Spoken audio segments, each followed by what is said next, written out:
expectations have definitely crept higher as we get to this very big week of earnings. I think the bar is high. The street at this point in time is essentially looking for double-digit growth. If the Mag 7 can continue to deliver, that continues to drive a lot of upside. I don't really see this bull market changing anytime soon. This is Bloomberg Surveillance with Jonathan Ferro, Lisa Abramowicz, and Annmarie Hordern. Live from New York City this morning. Good morning for our audience worldwide. Bloomberg Surveillance starts right now. Coming into Tuesday at all-time highs, Chair Powell's Federal Reserve beginning its two-day meeting as tech giant Amazon is announcing a big round of job cuts, and BNP Paribas, the latest bank, to say it suffered a hit from souring debt. That stock trading lower this morning. Yeah, and it's the worst performer of all of the European banks at a time when European banks have been doing very well. It really kind of encapsulates the issue. BNP talked about a specific credit situation that caused it to post an additional $200 million of loan loss reserves aside. But it goes to something David Sullivan of Goldman Sachs said.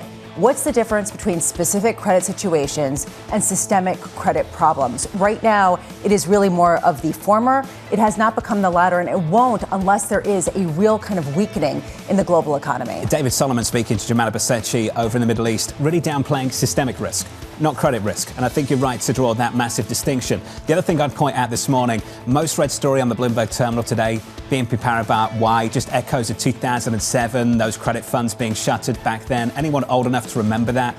That's kind of the echo. The rhyme maybe this morning, but I think it's a bit of a stretch to suggest it's the same thing. It does, though, highlight the fact that maybe there are some excesses. And one thing that David Sullivan did say is this is possibly the longest credit cycle in his life without some sort of downturn. And it raises a question, what are we missing? And the fact that we have seen easy financial conditions, albeit with very high rates. But this really speaks to this question of what froth is not being really adequately accounted for. That's the latest on credit. The Federal Reserve is going to have to talk about this potentially tomorrow afternoon in their news conference with Chairman Powell. Also tracking the latest events in Tokyo, Japan. Happening right now, a sit-down conversation with the president and several business leaders, including executives from Salesforce, Honda, Toshiba. We're going to have a group of executives get together with the president later on this morning. This is really par for the course anytime President Donald Trump goes out internationally. We saw this in the Middle East. I saw this when I was traveling him with the United Kingdom. He doesn't want to just have state visits. He wants to make sure he's bringing business leaders from the United States alongside and also interacting with the local business community, especially when he's inking deals with a country like Japan, which is pledging to fund $550 billion worth of projects in the United States. But you look at who's going to be there. It has to do everything with AI investment, with car manufacturing, as well, of course, with defense, when you think about Anduril Industries also being present. They're having a good time, aren't they? Telling the new Prime Minister you can have anything you want. A putter comes in return. Shinzo Abe's putter, that's a nice gift. I think that was a brilliant gift from the Japanese to really pull on the heartstrings of this president, because he absolutely talks about all the time how much he adored Shinzo Abe and talks about how he was one of his closest allies and friends when he was in the White House. Trump won. In many ways, this was always going to be the easier meeting on this trip. The harder meeting 2 days away. Yeah, but even the easier meeting, where are the actual words? Where are the documents of the trade agreement? Can you solidify that? There was a lot of nice rhetoric. This is the question. Can you solidify it to something else? Especially given that a lot of details still haven't been worked out. If you are just joining us, welcome to the program. 3 days of gains on the S&P 500, the biggest three-day gain since May. On the S&P, a record high. On the Nasdaq, a record high. On the Russell, an all-time high. Equity futures this morning just about unchanged. Coming up this hour, Jack Caffrey of JPMorgan with stocks at record highs. Henrietta Levin of CSIS ahead of US-China trade talks. And Tony Wang of T. Rowe Price looking ahead to earnings from big tech. We begin this hour with stocks little changed as investors await key earnings and a Fed interest rate decision. Jack Caffrey of JPMorgan writing the economy is at an interesting inflection point. If the Fed is committed to more liquidity and lower interest rates, traders have to take note. Jack joins us now for more. Jack, good morning. Good morning. It's another way of saying don't fight this. Keep riding it. Don't fight the Fed. And it feels at the margin, if you look, say, at the Atlanta GDP Now survey, the economy's printing closer to 4%. That's 250 basis points above estimates of long-term durable growth in the United States. And now you want to add liquidity. And now you want to give it a lower interest rate. So little jet fuel, perhaps, onto a robust economy. How do you want to leverage that robust economy in the equity market? Well, I think there's certainly, we've been living with sort of a bit of a K-shaped equity market. If you touch AI, life has been very positive for the last several years. And we'll get some really interesting checks on that Wednesday and Thursday afternoons to see whether we'll see incremental increases in capital spending intentions. The industrial economy, the more traditional U.S. economy, has been operating for effectively in a 2.5-year near recession or recessionary-like lack of growth. And I think at some point we need to see that part of the economy start kicking in. Whether it's been housing, which I think is going to be a really tough one when we consider the steepness of the curve and the still challenging issues with respect to rates, and that so many people are in at very low interest rates on their first purchase, their home purchase. I do think that we have to look out for where we can start seeing some stocks which are underappreciated that need to participate. The transports are one where I think people need to be paying a little bit more attention. They suffered, and they have certainly moved opposite of the direction of the broad economy. There's a lot to unpack there. I'm curious about the jet fuel. And if the jet fuel is equal across the K-shaped stock market, in addition to the K-shaped economy, will Fed rate cuts actually help the broadening out, or will it just provide more jet fuel for the winners year to date? I think what we've seen, again, speaking back to the K-shape, the beauty of why AI has worked so well is it's been cash funded and earnings funded. And these companies haven't typically been reliant on debt financing. When you move to the second or perhaps third tier suppliers of that story, that is where you have certainly seen the need to borrow versus the more traditional parts of the economy where they haven't really seen the growth. And I think that's where you have certainly seen more use of leverage. And to come back to where we were talking, or where you were kicking off the show, where credit has been episodic rather than systemic. I mean, the reality is ultimately systemic only comes after episodic becomes a very frequent event, not a truly episodic situation. Are you staying away from tech stocks that have higher degrees of leverage, the oracles of the world that are borrowing a lot more? I think we are trying to be very thoughtful around where you start seeing a company which historically has had great margins actually starts announcing that they have such a bright future ahead of them that they want to be using more leverage in order to get there to satisfy that growth. Certainly when you look at Oracle, it does it sometimes appear to look like if you want to play OpenAI, that winds up becoming sort of the clearest expression of OpenAI in the broad capital markets, which should not be construed as a recommendation of that stock on my part, please, if compliance is listening. But one where you do have to come back to, this has been a hugely profitable business for long periods of time, and that's something they need to borrow a lot of money. That leverage greed is where things get interesting, but when it's one-off, it's one-off. When it's systemic, then you start worrying. When you look into the earnings that are set to come out for these AI companies, how high is the bar?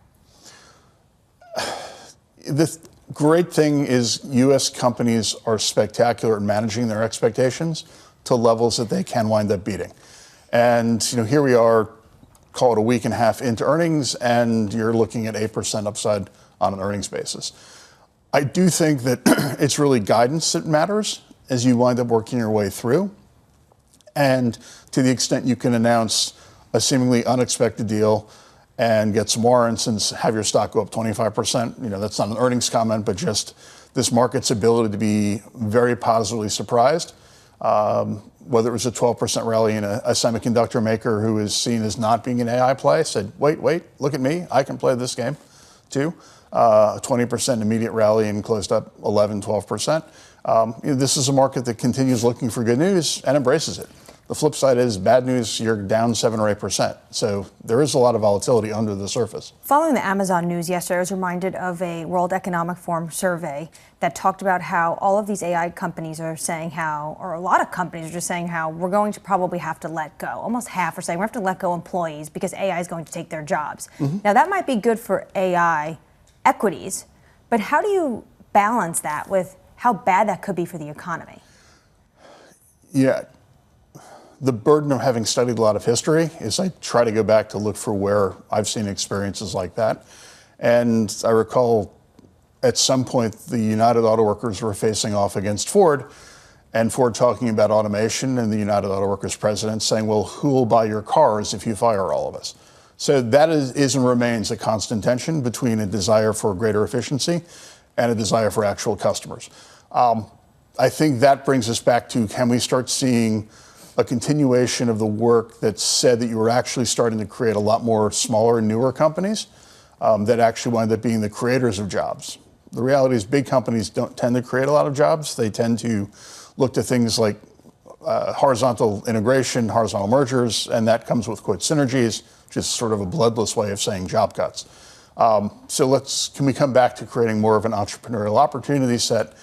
And that's where, why people look at the NFIB surveys, what is small business saying? Reality is NFIB, A, tends to move with headlines, and B, the problem is small businesses remain small businesses, which is why they don't have the economic impact you'd think. But it's small businesses that might capture that new business formation that actually wind up being the next great company over the next 10 or 20 years. Synergies, right sizing, language I've never really enjoyed. We've seen a lot of that over the past few weeks, not just Amazon. Of course, 14,000 in the context of a 1.5 million employee company doesn't sound like a lot. It isn't. But this is adding up. It's Amazon, it's Target, it's GM. We've heard this repeatedly over the last month. The difference between with Amazon and GM and some of the others, Target, is that GM Amazon specifically talked about AI and how much it is going to replace employees. And is this a welcome thing for shareholders? Is this not? Is this just an excuse to try to trim around the edges because they have expanded, to your point, so substantially, doubling in size in terms of their staff since the pandemic? Or is this something that really is the beginning of a stronger trend? The Federal Reserve doesn't have jobs data right now, but it's got some corporate announcements to latch onto, that's for sure. Jack, it's good to see you. Thank you, sir. Thank you. Jack Caffrey of JPMorgan Asset Management. That two-day Fed meeting kicking off later on this morning, concludes tomorrow, of course.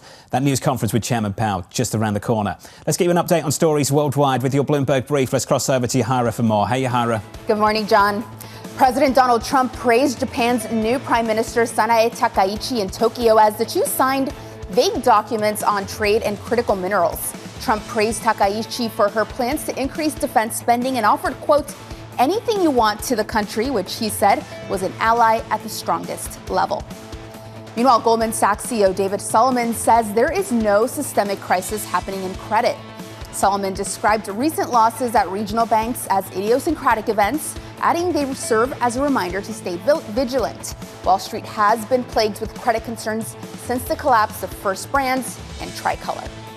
And as you all were just discussing, Amazon is cutting 14,000 jobs from its overall corporate workforce. The online retail giant said it would offer most employees a 90-day internal job search window. It also said that while it is cutting jobs in some areas, it will continue hiring in other key strategic areas. Its workforce as of June was over 1.5 million strong. That's Bloomberg Brief. John? Yahara, thank you. More from Yahara in about 30 minutes' time. Up next on the programme, striking a deal with Japan. This will be a relationship that will be stronger than ever before. Anything I can do to help Japan, we will be there. We are an ally at the strongest level. That conversation up next with the former White House China advisor Henrietta Levin from New York City this morning. Good morning.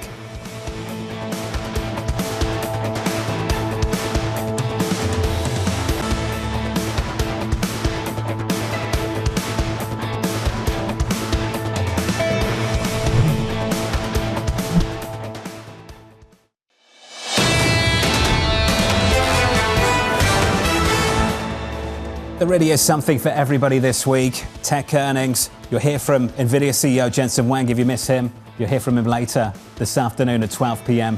noontime. And then, of course, the Federal Reserve decision happening tomorrow afternoon and Chairman Powell news conference. Look out for that. Full coverage right here. Special programming of Bloomberg Surveillance, of course. Then the trade focus really ramps up. The president sitting down with the Chinese leader on Thursday. Let's talk about trade. Under surveillance this morning, striking a deal with Japan. This will be a relationship that will be stronger than ever before, and I look forward to working with you. And on behalf of our country, I want to just let you know, anytime you have any question, any doubt, anything you want, any favors you need, anything I can do to help Japan, we will be there. We are an ally at the strongest level.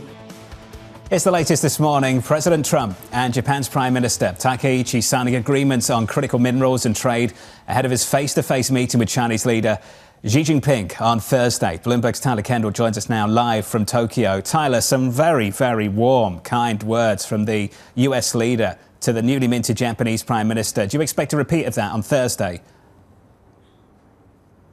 Hey, John, good morning. No, this was clearly going to be the easier meeting of the two set up for this week, though President Trump also has a meeting with the South Korean president later this week, as we know that there are still some key details to be ironed out there. But it is clear that the White House is trying to use the series of meetings ahead of Thursday's event to try to gain as much leverage as possible, as President Trump really piled on the praise for the new Japanese Prime Minister Takaichi here in Tokyo earlier today. Now, the new Prime Minister only had a matter of days in office in order to prepare for this, but it is clear that a series of steps ahead of time perhaps set her up for success. That includes Japan announcing that it's accelerating its target date to boost its military spending to GDP, something President Trump applauded, but also said that he heard from the Prime Minister directly that they're going to start to boost their imports of U.S. military supplies. It was just a series of headlines that we got today designed to bolster the U.S.-Japanese alliance, but also apparently counter China. You mentioned how they signed this deal when it comes to critical minerals. They also signed a memorandum of understanding on shipbuilding, as China accounts for more than a third of total global fleets. Now, those deals are a little short on details, but we did get perhaps the most details to date when it comes to Japan's pledged $550 billion investment fund, seen as absolutely critical for the country securing that more preferential 15% tariff rate. Today, John, the Japanese government released its first list of potential projects that could come from that fund. They are all in these critical sectors that the U.S. has deemed absolutely essential when it comes to competition with China. The corporate names on that list include SoftBank, Westinghouse, and also Toshiba, as President Trump is really just moments away from meeting with business leaders for a reception here in Tokyo tonight. It's Alphasimplex with the latest in Tokyo, Japan. Tyler, thank you. Looking out for that business meeting a little bit later this morning. We'll keep tracking that for you. This is the easier one. We've said that a few times. It's also a delicate dance to demonstrate that you want to bring rare earths and rare earth production to back home, onshore, domestically, and then boost production with your allies as well. At the same time, de-risk from China and come to an agreement with the Chinese on Thursday. That's a difficult, delicate dance. It is difficult, but it's why it's in the sequence. He had to go visit all the allies first and then end with China and Xi Jinping, because he's going in with a lot more momentum and a lot to show for, as a show of force, really, how the United States is in this region, bolstering what China is doing, not just when it comes to rare earths, but also showing a united front when it comes to defense. Let's talk about China. This is from the former White House China advisor, Henrietta Levin, writing the following. China is confident it has the upper hand in this trade war, and it will still be hesitant to make concessions without getting much more in return. We should assume China's commitments are temporary. Henrietta joins us now for more. Henrietta, welcome to the program. Do you believe that both sides are sufficiently incentivized to come to a deal on Thursday? I do think that both sides are seeking an extended period of stability in the relationship, but on whose terms remains an open question. And Xi Jinping is incredibly confident walking into this meeting with Donald Trump that he has the upper hand, having successfully wielded China's choke points on rare earth exports to get the U.S. to back down from high levels of tariffs quite a few times over the course of this year. But nonetheless, I do take heart in the fact that at least coming out of these trade talks over the weekend, setting up the leaders' engagement, the meeting with Li Feng and the U.S. counterparts, at least both sides are describing what they have agreed in similar terms. Both sides are saying there is a consensus framework that the leaders are now reviewing. And this is not generally the case when U.S. and Chinese negotiators have met to discuss trade issues over the past few months. It often seems like they're talking about totally different conversations. And so this suggests that there is finally enough of a common understanding to at least start to unwind some of these retaliatory measures that have characterized the past few months of the U.S.-China relationship. Henrietta, I love that you end there. Unwinding the retaliatory measures. At the end of the day, aren't we just back to exactly where this relationship was in Geneva in May? Yes, but slightly worse from the U.S. position. We do see the elements of this potential framework really focused on managing the fallout of the trade war rather than addressing the structural economic imbalances in China's model of growth, causing such significant economic challenges, not just for the U.S. economy, but for the broader global community. we're not seeing those issues addressed. We're seeing commitments for China, for example, to resume soybean purchases from U.S. farmers, those purchases were only withdrawn in the first place in the context of the trade war. We're seeing China potentially commit to delay implementation, not revoke, but at least delay implementation of sweeping new rare earth export controls in which China would effectively be claiming authority over huge swaths of the global economy. They also impose those regulations as part of the trade war. So this really is more about managing the fallout of this very aggressive approach to U.S.-China relations rather than breaking new ground. When we have this about year delay when it comes to the advancement of these export restrictions on rare earths, what do you expect both sides to do in that year? It's a great question. And first of all, I wouldn't necessarily assume that if China says we have a year before this is implemented, I wouldn't assume that's what's going to happen. I think that any commitment China makes, whether it's purchasing agricultural products or delaying these rare earth regulations, it's dependent on the U.S. Maintaining what China likes to call positive atmosphere. So basically doing nothing that China would find irritating. And honestly, it's quite unlikely that we'll see that play out. So even if this is an opportunity for near-term stability, I wouldn't bet on China actually, in a consistent, expeditious fashion, giving U.S. producers the rare earths they need over the course of the next year. But I think it does at least provide some breathing room for Washington and its allies to focus on a real collective project of diversification. This is not a problem the U.S. can solve on its own. And you even saw that in some of the other trade deals that Donald Trump struck over the course of his Asia trip with Malaysia, for example, which is itself an important producer of rare earth materials. There is a segment of their trade framework that attempts to bolster a U.S. access to these rare earths from suppliers that are less reliant on China. And the U.S. will have to turbocharge that effort over the next year if it's going to make a dent in China's chokeholds on these global supply chains. Henrietta, how much has the sort of a discussion between the U.S. and China affected a changing in the attitude that the U.S. seems to have toward Southeast Asia, toward Malaysia, toward the Philippines, toward Taiwan, toward Vietnam and Thailand? I mean, do you get the sense that there is some sort of softening in some of the terms because of this sort of trilateral effect, trying to get some of the resources that the U.S. needs, getting more leverage into these meetings? I do. And I think one area that traditionally Beijing and Washington have agreed on, for better or worse, is that the U.S. network of alliances, especially in Asia, but around the world, is a fundamental source of American strength and staying power and ability to compete effectively with China over the long term. And so this is important because Beijing, as I mentioned, is feeling really confident. They feel like they've gotten the U.S. to back down. They feel like they don't have to give anything in these negotiations. But as the U.S. starts to rebuild some of these partnerships focused on critical minerals, also other areas of the relationship, for example, President Trump's very warm meeting with the new Japanese prime minister, all of that, I think, raises really useful questions in Beijing about maybe the U.S. is actually playing a stronger hand than Beijing had originally bet on. Because these problems are just so significant. The scale of China's production capacity is so significant that there's just no solution to issues like rare earths without the U.S. partnering closely with its friends around the world. Henrietta, appreciate it. Thanks for being here with us. Henrietta Levin there of CSIS. It is 7:25 in Tokyo, Japan. The president is about to sit down for a dinner with executives from Salesforce, OpenAI, Toshiba and Honda. The Commerce Secretary just wrapping up speaking. We're going to hear from the president very shortly, and when he begins to address that room, we'll take those comments live. So we just heard from Howard Lutnick. He's talking about all these deals that have been driven by this relationship, is strategic investment initiative, and he's talking about things in nuclear, semiconductors, and energy. Critical for the United States, especially as they go into this meeting with Xi Jinping. Up next on the programme, we'll catch up with John Lieber of Eurasia Group as the government shutdown nears its fifth week. Plus, Danny has your morning movers. UPS jumping on an earnings beat. From New York City this morning, you're watching Bloomberg TV.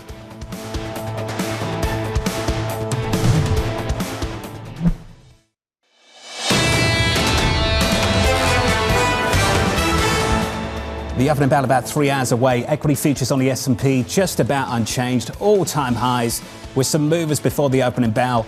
Here's Danny with more. Hey, Danny. Hey, John, a lot going on this morning. Start out with a lot of nuclear deals, one from the U.S. government, one from Google. The one for the U.S. government, $8 billion from a company owned by Cameco and Brookfield, that's Westinghouse, to, again, invest $8 billion into nuclear and AI infrastructure. So Cameco up nearly 12%.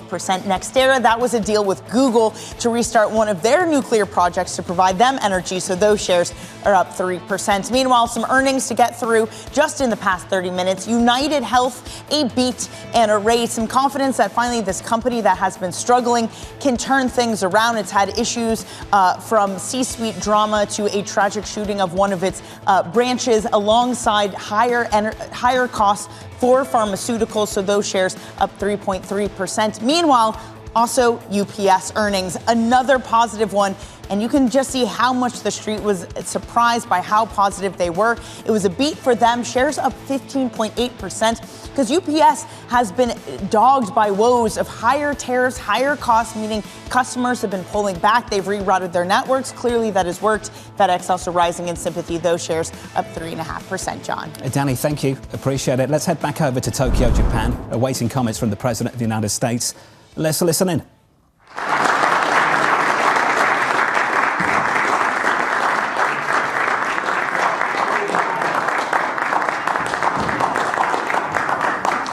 Those comments just wrapping up in Tokyo, Japan. The president about to sit down for a meal with business executives in the Japanese capital. Executives from Salesforce, OpenAI, Toshiba, and from Honda. He's rarely that brief in his remarks, but he's talking about how he finds that the U.S. stock market on this record, the same way the Japanese stock market has been on a tear. So he's really relishing in the fact that as he meets in front of these business leaders, the close ties he has with this country. They are announcing a ton of investments, and that's what you saw Howard Lutnick, the Commerce Secretary there, take these photos, bring up these CEOs who are investing billions of dollars into the United States. And what the administration is saying is that this is all created by the tariff policy that they have been working on for the past few months. We'll continue tracking this trip in the Japanese capital, of course. The next leg of things really kicks off a meeting with the Japanese leader. You're going to hear from the president later on, and then on to Thursday, when the US leader is sitting down with the Chinese leader as well. On our radar this morning, to wrap things up in Japan, the president meeting with the new Japanese Prime Minister Sanae Takaichi,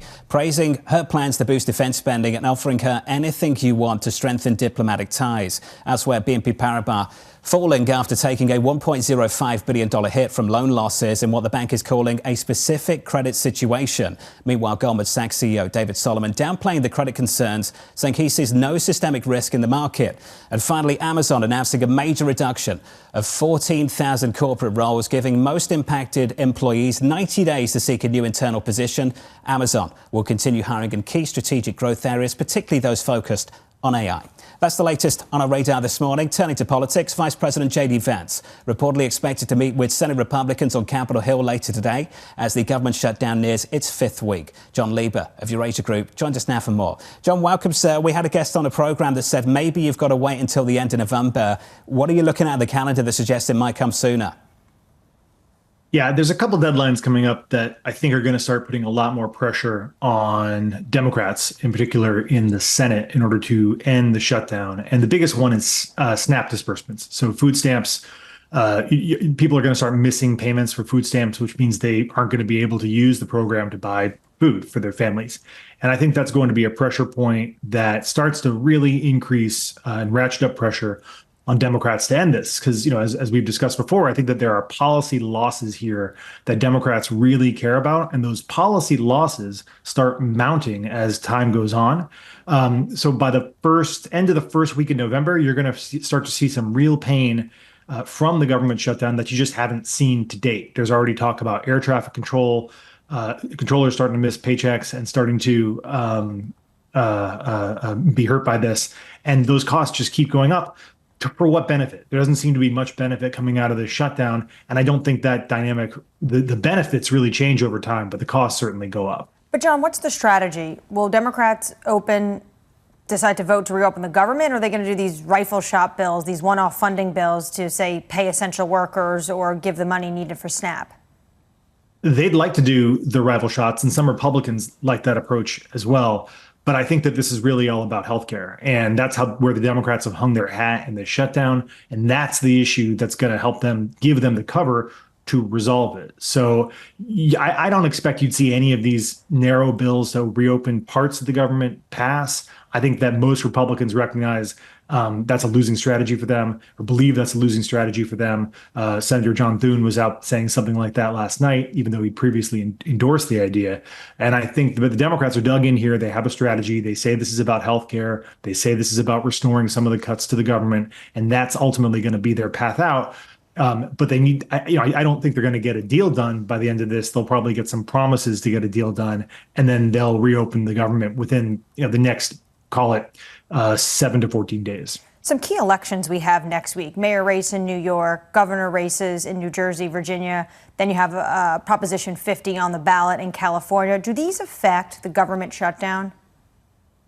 They could if Republicans overperform, because it suggests the Democrats are in a weaker position. The Democrats should do well in these elections. These are off-year elections in New Jersey and Virginia, which are typically considered referendums on the party in power. Those are blue states. The Democrats should do well.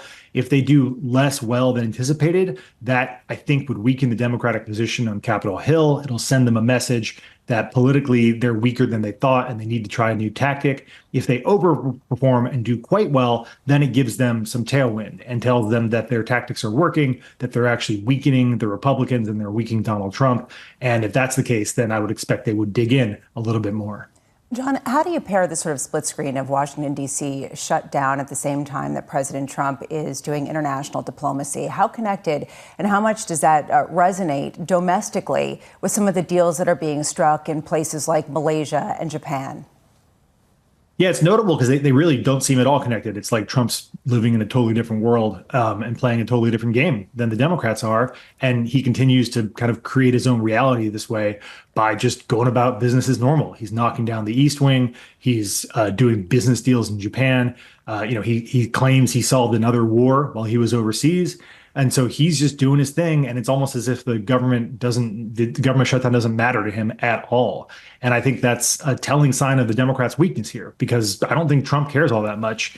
And I think that the American people are used to this level of noise and chaos coming out of the Trump administration. And so therefore, government shutdowns just don't mean what they used to. And it's a lot harder to get political leverage and make Republicans feel political pain from this shutdown.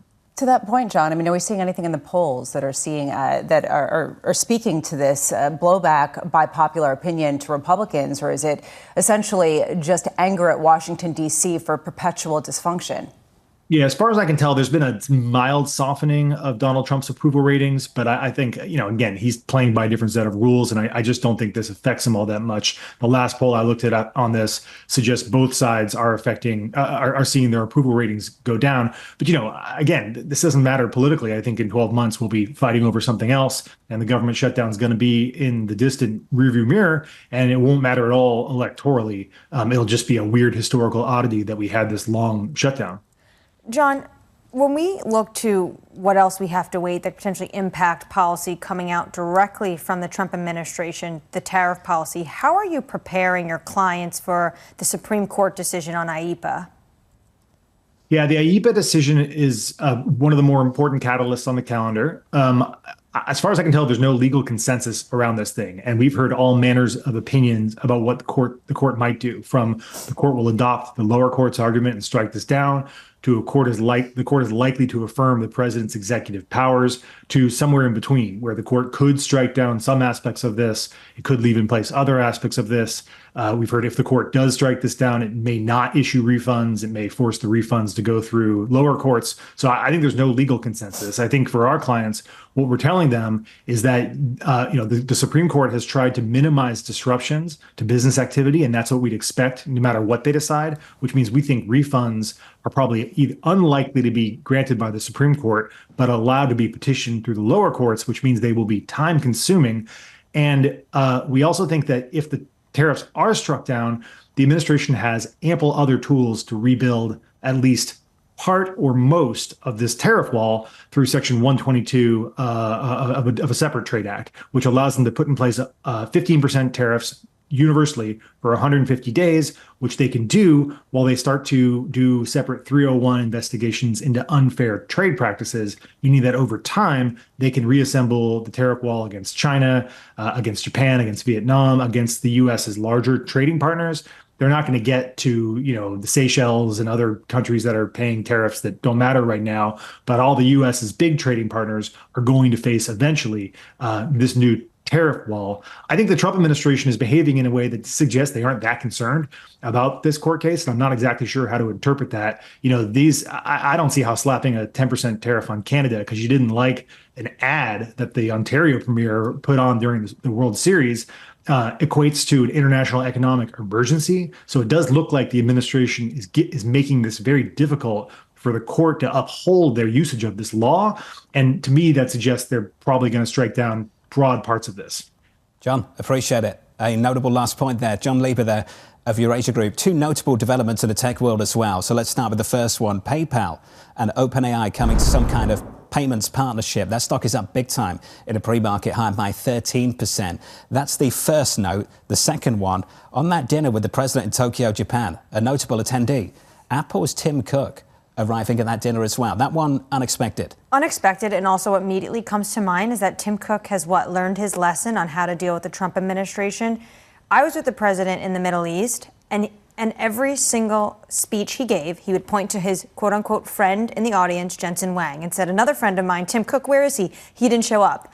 Then Tim Cook clearly got the message, and he went to the UK visit, and there he is sitting with the president now in Japan. Live pictures from Tokyo, Japan. More on that story a little bit later this morning. With an update on stories worldwide with your Bloomberg Brief, here's Yahira. Hey, Yahira. Hi, John. Mexican President Claudia Sheinbaum says the U.S. is extending a deadline to reach a trade deal by several weeks. Sheinbaum says both she and President Trump agreed to extend talks to give both nations more time to reach an agreement on non-tariff trade barriers. Trump earlier set a November 1st deadline to raise tariffs on certain Mexican goods from 25% to 30%. Meanwhile, the U.S. government shutdown is in its 28th day with no end in sight. Democrats rejected a call from the country's biggest federal workers union to go along with Republicans' demand for a clean short-term spending bill.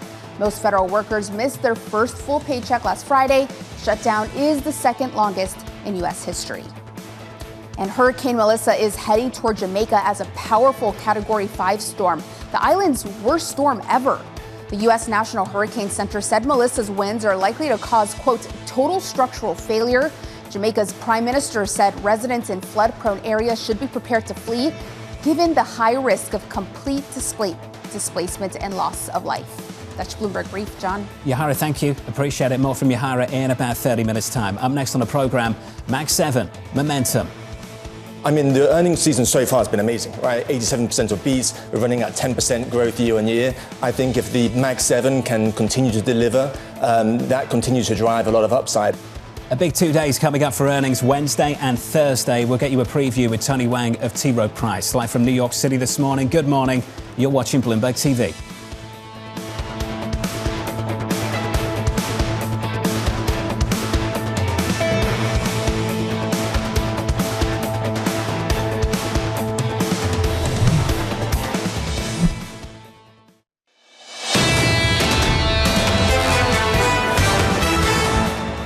Difficult to track events in Tokyo, Japan, but here's the latest. The president has stepped up to the podium, and now we can take a listen. Let's take a listen to the president of the United States. It's a room of people, tremendously successful, great businessmen, beyond business, really. Most of you are really beyond business, so it's an honor to be with you.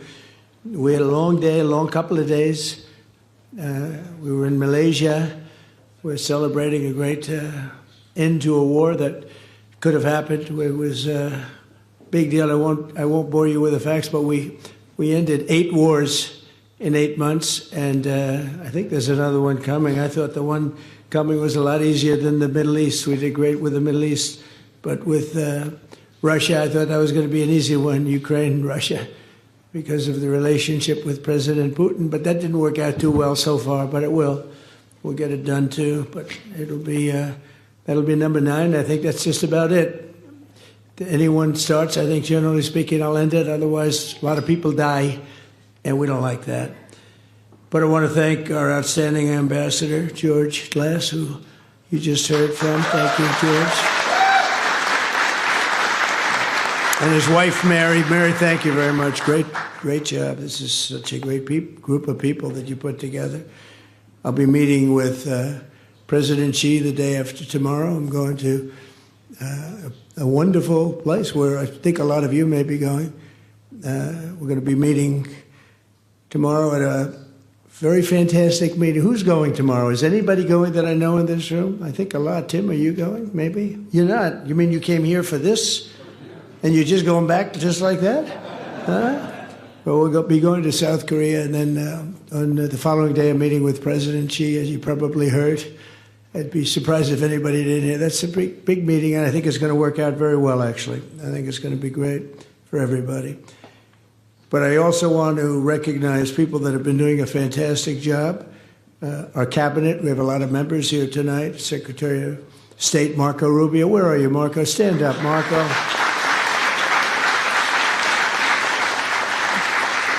Thank you. Great job. He's doing a great job. They're all doing a great job. Secretary of War, you know, what used to be Secretary of Defense, Secretary of War, Pete Hegseth. Thank you, Pete. You know, we used to be Secretary of War. It used to be the Department of War. And then we became politically correct. We won World War I, we won World War II, we won everything in between and everything in front of it. And then we'd win wars, but we'd leave after we won. We'd go into wars that we shouldn't have been in, but then we'd just leave. We'd bomb the hell out of somebody and we'd leave. And I said, you know what do you think of that idea? Pete said, I like it. I said, boy, that didn't take long. Right, Pete? But he's doing a great job. He's doing a great job on the border, too. You see what's happening. And we had drugs coming in, a lot of them coming in by sea. There aren't too many coming in by sea anymore. They've decided to take a pass. I don't know if you've seen what's happening, but it's really been amazing what's been happening in terms of our border. We have a border that's totally closed. We used to have a border that was totally open. We took in 25 million people. Many of them should never have been there. And they came from prisons, jails. They came from mental institutions, insane asylums. Some people say, how come you mention both? I say, well, the insane asylum is a mental institution on steroids, and it's beyond the mental institution. But we took them both. And we took drug dealers. We took everybody. What a disgrace. What a disgraceful job they did, the previous administration. And I wouldn't normally say that, but what they did to our country was incredible. And now, you know, we had a country, it was a dead country. Everybody, so many of the leaders that I've met, King of Saudi Arabia told me they all said essentially, we thought your country was dead. 1 year ago, we thought your country was dead. Now it's the hottest country anywhere in the world, like by far. I mean, we have some leaders here, so I don't want to insult anybody. We have the hottest country in the world. So I just want to thank some of these people. Scott Bessent, you're doing a great job, Secretary of Treasury. Thank you, Scott. Thank you, Scott. Great. How good is he on television? You know, he soothes the markets. I don't soothe the market. I sometimes disturb the markets. He soothes the markets. He goes, I said, Scott, go in and clean it all up for me, Scott. And he goes in, bop, bop, bop, bop, bop. And he's really terrific. He's done a great job. And I'm thinking about him for the Fed. See, now the camera's going, breaking news, but he won't take the job. He likes being Treasury. So we're not thinking about him really, oh yeah. But we're very proud of the job you're doing. Secretary of Commerce, Howard Lutnick. Thank you, Howard.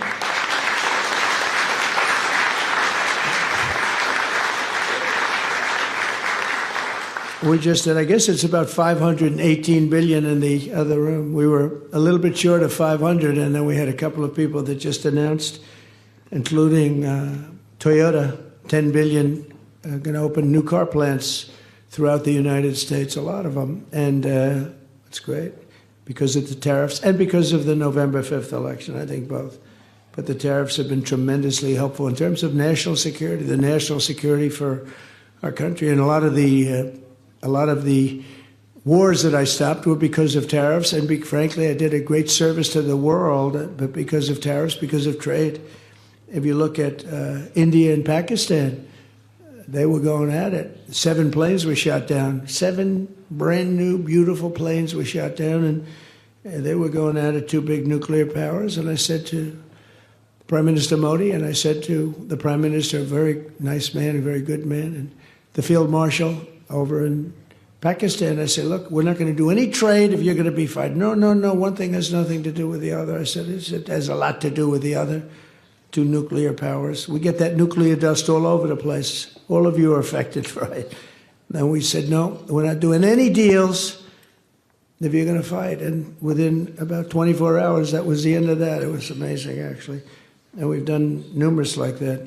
I would say trade is responsible for 70% of the fact that we didn't have wars by using our heads, because they want to trade with the United States. But I said, we're not going to trade if you're going to go to war. And it's amazing how quickly they were able to make deals. And, they would have been fighting for 10 years, killing millions of people, numerous of them.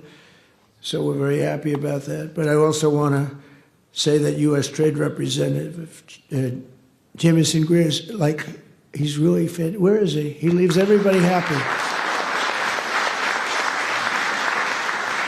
He does everybody, they have such confidence in him. Even the other side. I mean, you have to have both sides have confidence, especially when it comes to trade between countries. But Jamieson, you're doing a great job. Thank you very much. Really appreciate it.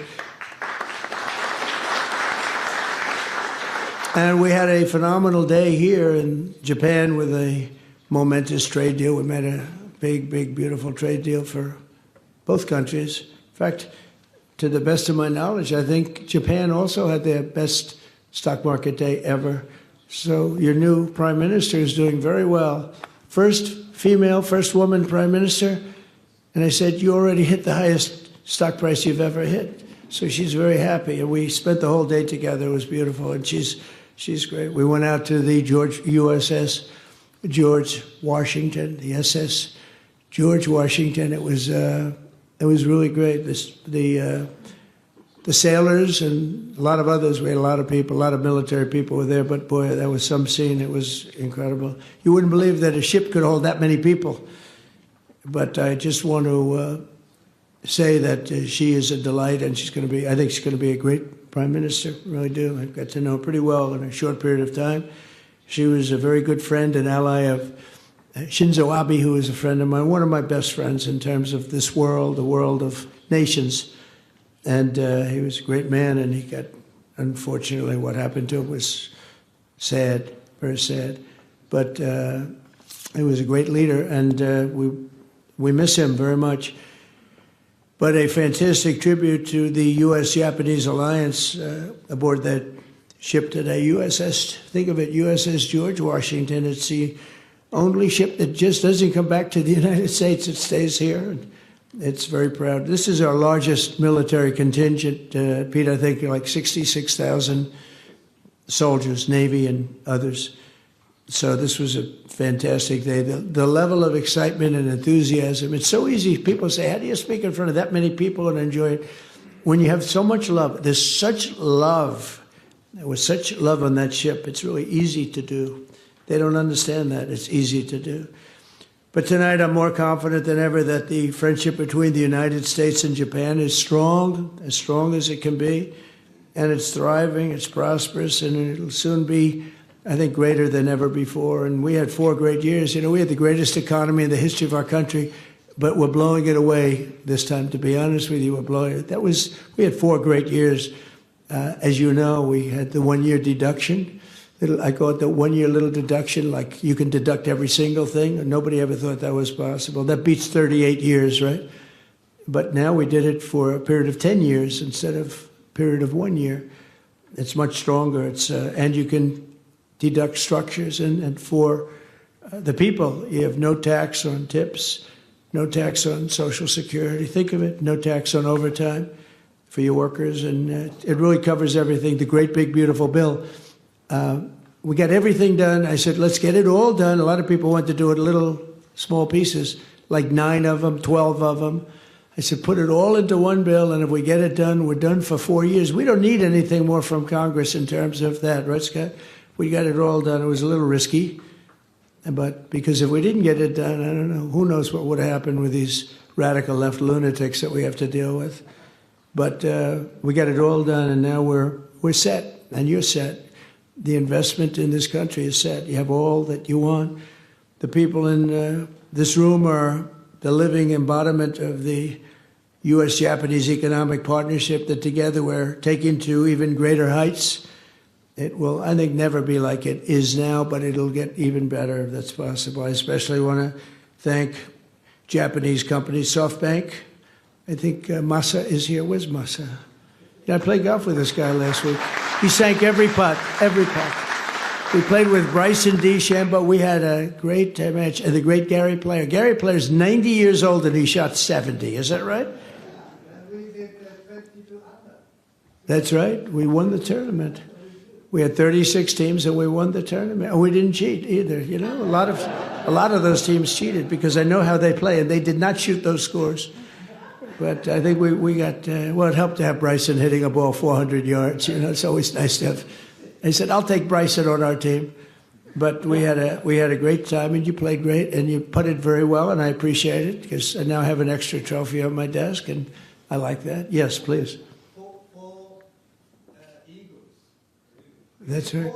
4 eagles. We made 4 eagles, and no, I seriously mean every time he stood over a putt. I'm not saying it's going to happen every time, but it happened this time, and he's bing, and we didn't have to putt because we're playing best ball, so we didn't have to putt. So thank you very much, Masa. That's better than all the deals you made. That made him feel better than all the deals he's made. Thank you. It's great to be here. We'll do it again. But I also want to thank Toyota for that great. It's not a contribution; it's an investment. We're having investments in our country greater than ever before, greater than any country has ever had. Actually, we'll talk about that. And I also want to thank the people from Carrier here someplace. Where's Carrier? They were here. Just thank you very much. They made a big contribution also to the White House fund. We're redoing lots of things in the White House. We're bringing it up to the way it should be. And you probably heard, I don't know if anybody heard about, we're building a little ballroom over there.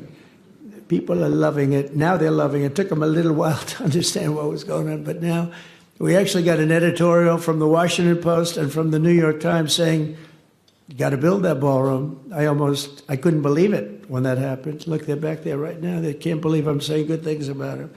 But it's been great. But I want to thank Carrier. They make great air conditioning, heating, and things, and they were very generous. It's really fantastic what they did.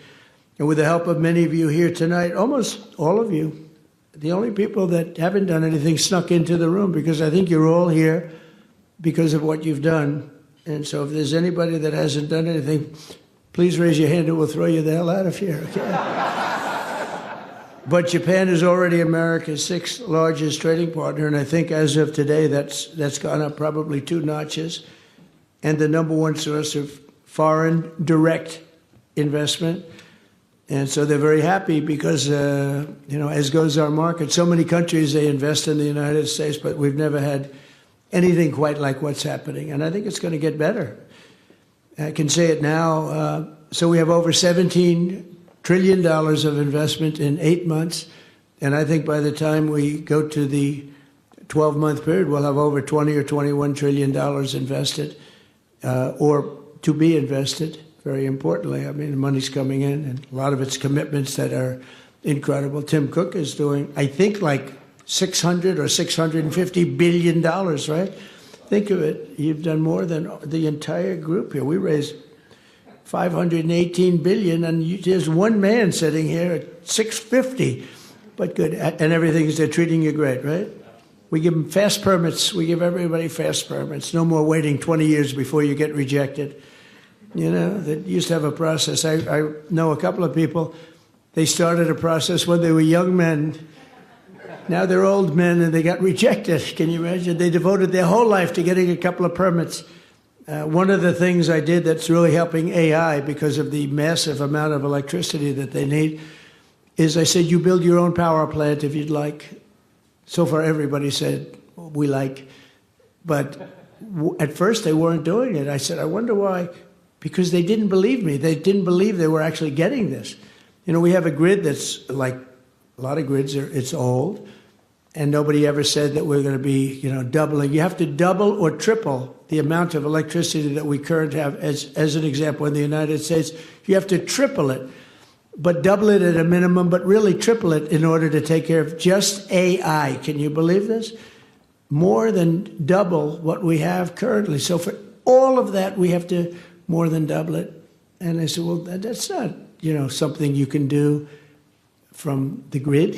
I mean, how would you do that? You have an old grid, and it's doing okay. We're fixing it, but you can't do that. And I came up with the idea that you're building a plant. They're spending $50 billion to build a plant. I said, you can build your own electric generating sources. And honestly, some of the people in this room, they're building electric generators that are so far beyond anything that's ever been built before. They're using all different types of fuel. They're using nuclear. They're using oil and gas. They're using coal as a backup. Coal is a great backup. If something happens, you can put it aside, and if you ever need it, you can use it. But it's a great thing. And we're getting you very fast approvals. Lee Zeldin's doing a fantastic job. We're giving you fast approvals. You don't have to wait, 9 years. You're waiting a matter of weeks, literally a matter of weeks. You're coming in with the best engineers in the world. You know what you're doing. And so as you build your plant, you're sort of in the utility business, like Con Edison in New York. You're building your own electric. And you can build it as much as you want. And if you have any left over, you sell it into the grid. So our grid picks up a lot of electric without really us doing anything. You talk about private sector, that's the ultimate. But everybody loves it. And they're coming, honestly, I mean, somebody that understands that better than information, which is what the other part makes. You're going to make a lot of money with information.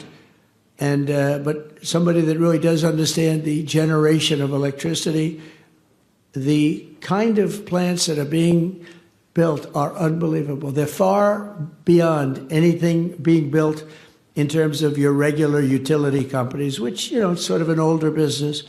So I congratulate you. But the beauty is that you start building immediately. Tim, you don't have to wait, well, if we went by the grid 10, 12, 15 years, but the permits are fast, and you open as soon as you have your plants or your combination of plants. Some are building it on top. Some are building it to the side. Some are building separate buildings. Some are building in one building. And I love the idea. But literally, it took them a while to really, they thought I was kidding. It was so good. They said, no, he's kidding. I said, I'm not kidding. That's why we're leading China. We're leading everybody in this race. So we're with you all the way, and I hope everyone's going to do great and make a tremendous amount of money and create a lot of jobs. Under the historic trade deal with the Prime Minister that is signed today and private sector agreements that were signed moments ago, we'll be increasing our commerce very, very much further. Japan's going to be investing $550 billion into the United States, and it's an amazing thing, and they're happy, and they're gonna love it. It's going to be really good. It's going to be great for everybody. The President of the United States there addressing a room full of business executives in Tokyo, Japan, as he wraps up his trip in the Japanese capital before moving on to South Korea to meet with the Chinese leader. A range of topics covered by the President of the United States there. The notable one, I think, is on the Federal Reserve and the future of the chair position. This on Secretary Bessent. Bramo, I'm thinking about him for the Fed. He doesn't want it. That link's not going away. Well, and this is the reason why a lot of people are saying until we get some sort of solidification of who the candidates actually are, you can only take what Scott Bessent is saying as lip service, because it could change. He's also talked about other people. I'm thinking about even Lutnick as potentially being on the Fed. So, I mean, it's sort of a question of how this is going to work out. Once again, the president says Scott Bessent is the guy that goes out there and soothes the market when he rattles them up. He soothes the market. I don't soothe the market. I sometimes disturb the market. So I said, go in there, Scott, clean it all up for me. I said yesterday, the longer this drags on, the likelihood of Scott Bessent becoming the next Fed chair increases. Because at some point, Trump may be relentless when it comes to Bassett and say, I really need you to do this for me. And to be fair, it's dragging on and on. We thought we might have a decision by now. Now we're looking for maybe hearing something closer to the end of the year. If you're just joining us, welcome to the programme. 3 days of gains on the S&P 500. Equity futures just about unchanged this morning. All-time highs coming into Tuesday. Coming up this hour, we'll catch up with Katy Kaminski of Alphasimplex Group with a record tech stock rally. We'll speak to the former White House trade advisor Kellyanne Shaw as the US inks a new rare earths deal with Japan. And Deepak Puri of Deutsche Bank joins us as the Goldman Sachs boss plays down some of these systemic credit concerns. We begin this hour with stocks at all-time highs ahead of Mag 7 earnings. Katy Kaminski of Alphasimplex Group writing, the rally in equities has been relatively broad-based with big tech slightly outperforming. Katy joins us now for more. Katy, welcome to the programme. Caffrey of JPMorgan kicked off the programme with us and said you don't want to fight this bull market. Do you agree?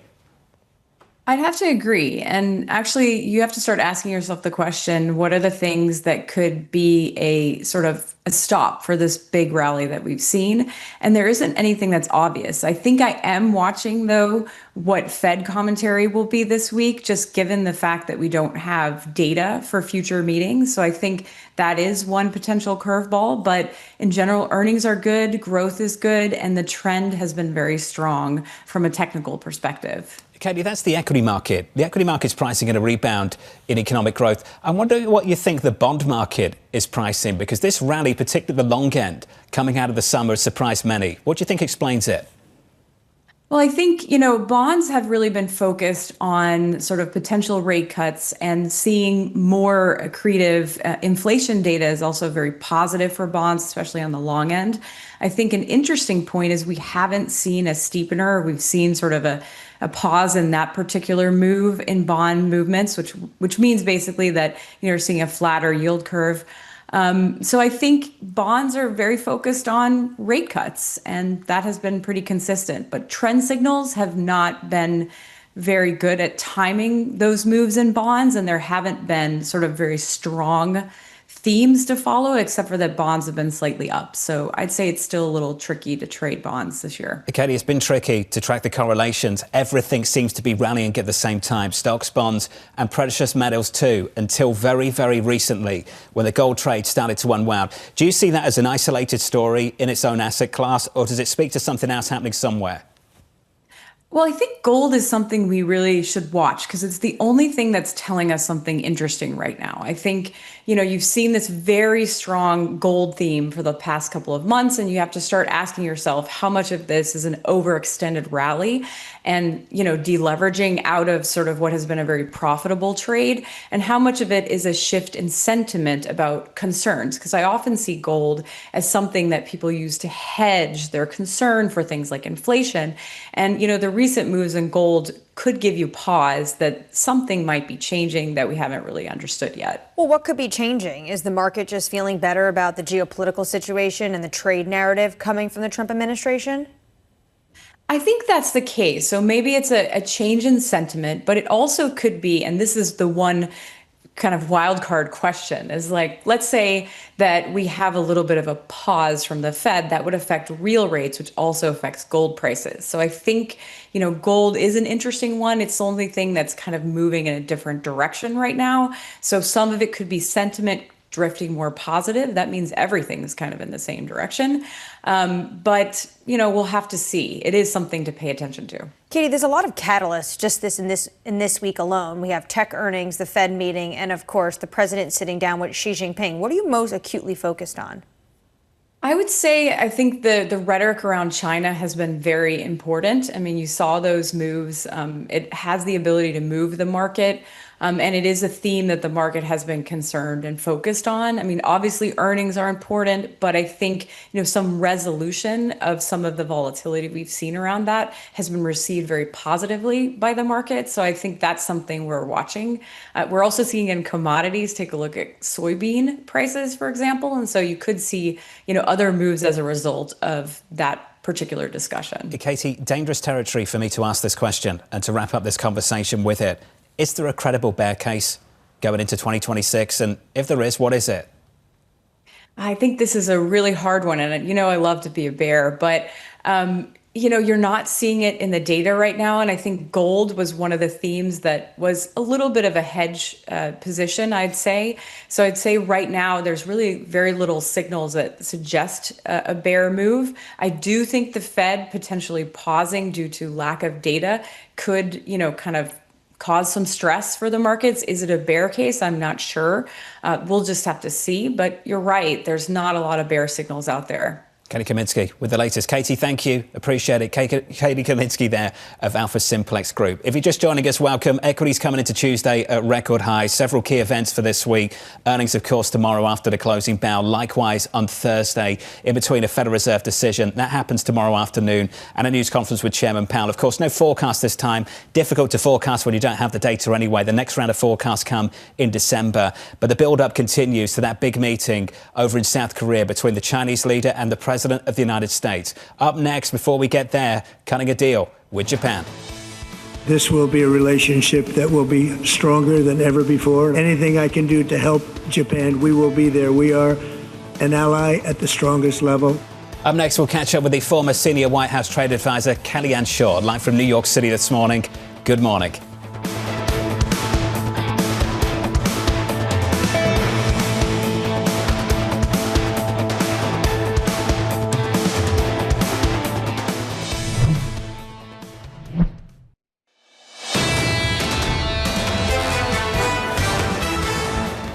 Equities trading water this morning. The whole of the trading day is really the build up to tomorrow when we get more than $10 trillion of earnings from big tech, together with a Federal Reserve interest rate decision. Then it's on to Thursday, another $10 trillion plus of earnings from big tech, plus a sit-down conversation with the Chinese leader and the President of the United States in South Korea. Equities going nowhere, coming into Tuesday at record highs. Under surveillance this morning, cutting a deal with Japan.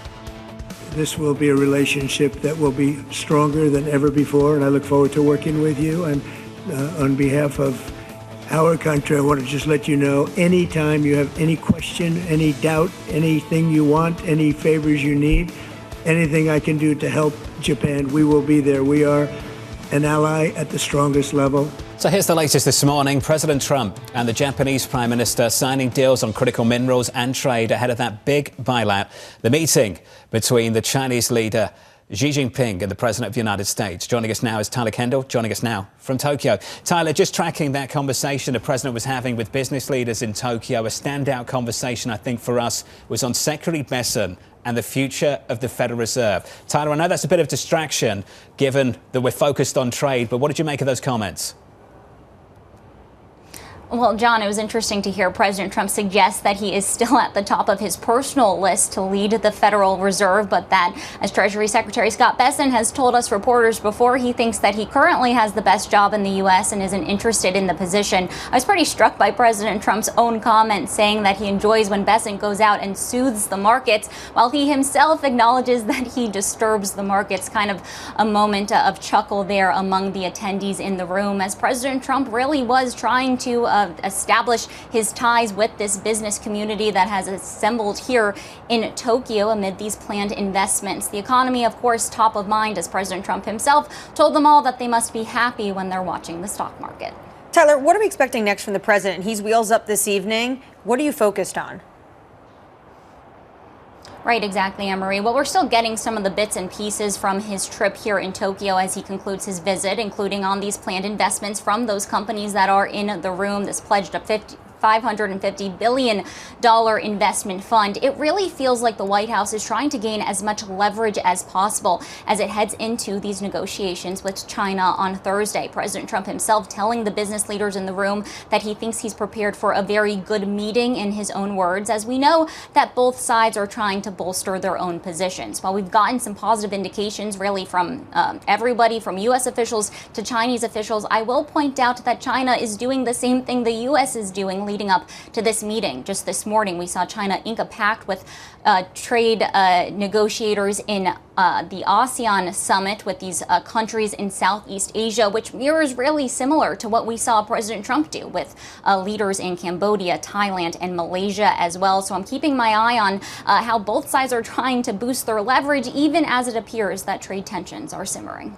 Tyler Kendall in Tokyo. Tyler, thank you. Joining us now around the table to extend the conversation, the former senior White House trade advisor, Kellyanne Shaw. Kellyanne, good morning. Good morning. Back from Tokyo. I am. How was the flight? It was long. The president seems to have energy that none of us have. Let's talk about what's on the table in Tokyo, Japan. What if we actually agreed? Is there something substantive here? Sure. Well, this was the very first time that Japan's new prime minister was meeting with the president, and there were some nerves that I detected in Tokyo leading up to that meeting, wanting to make sure that she was able to build the same type of rapport that Prime Minister Abe and others have had, and I think she succeeded in doing that. But in terms of what was agreed, we saw the president and the prime minister sign the trade deal that they had previously agreed to, so it wasn't anything new there, but it was really that big moment of making this deal official. Also an MOU on shipbuilding as well as an MOU on critical minerals as well, so a real partnership on some strategic sectors. Kellyanne, how much is this a precursor? Because the president wants to go in with the strongest hand possible when he meets with the Chinese. Yeah, I think that's exactly right. And so Japan is our sixth largest trading partner, number one source of FDI, and a huge player in Asia. This was an important deal for the president to really put his stamp on. He's going into a meeting with South Korea's president. That will be important to see whether we can get a deal there. And then you had 4 trade agreements and frameworks, which were just announced as well. I think all of that is setting the stage for this big meeting with President Xi, which is really what everyone's waiting for. So let's talk about China. Beijing says that they've reached a preliminary consensus. The United States says they've reached a framework. I'm sure the truth is somewhere in the middle. What did they reach?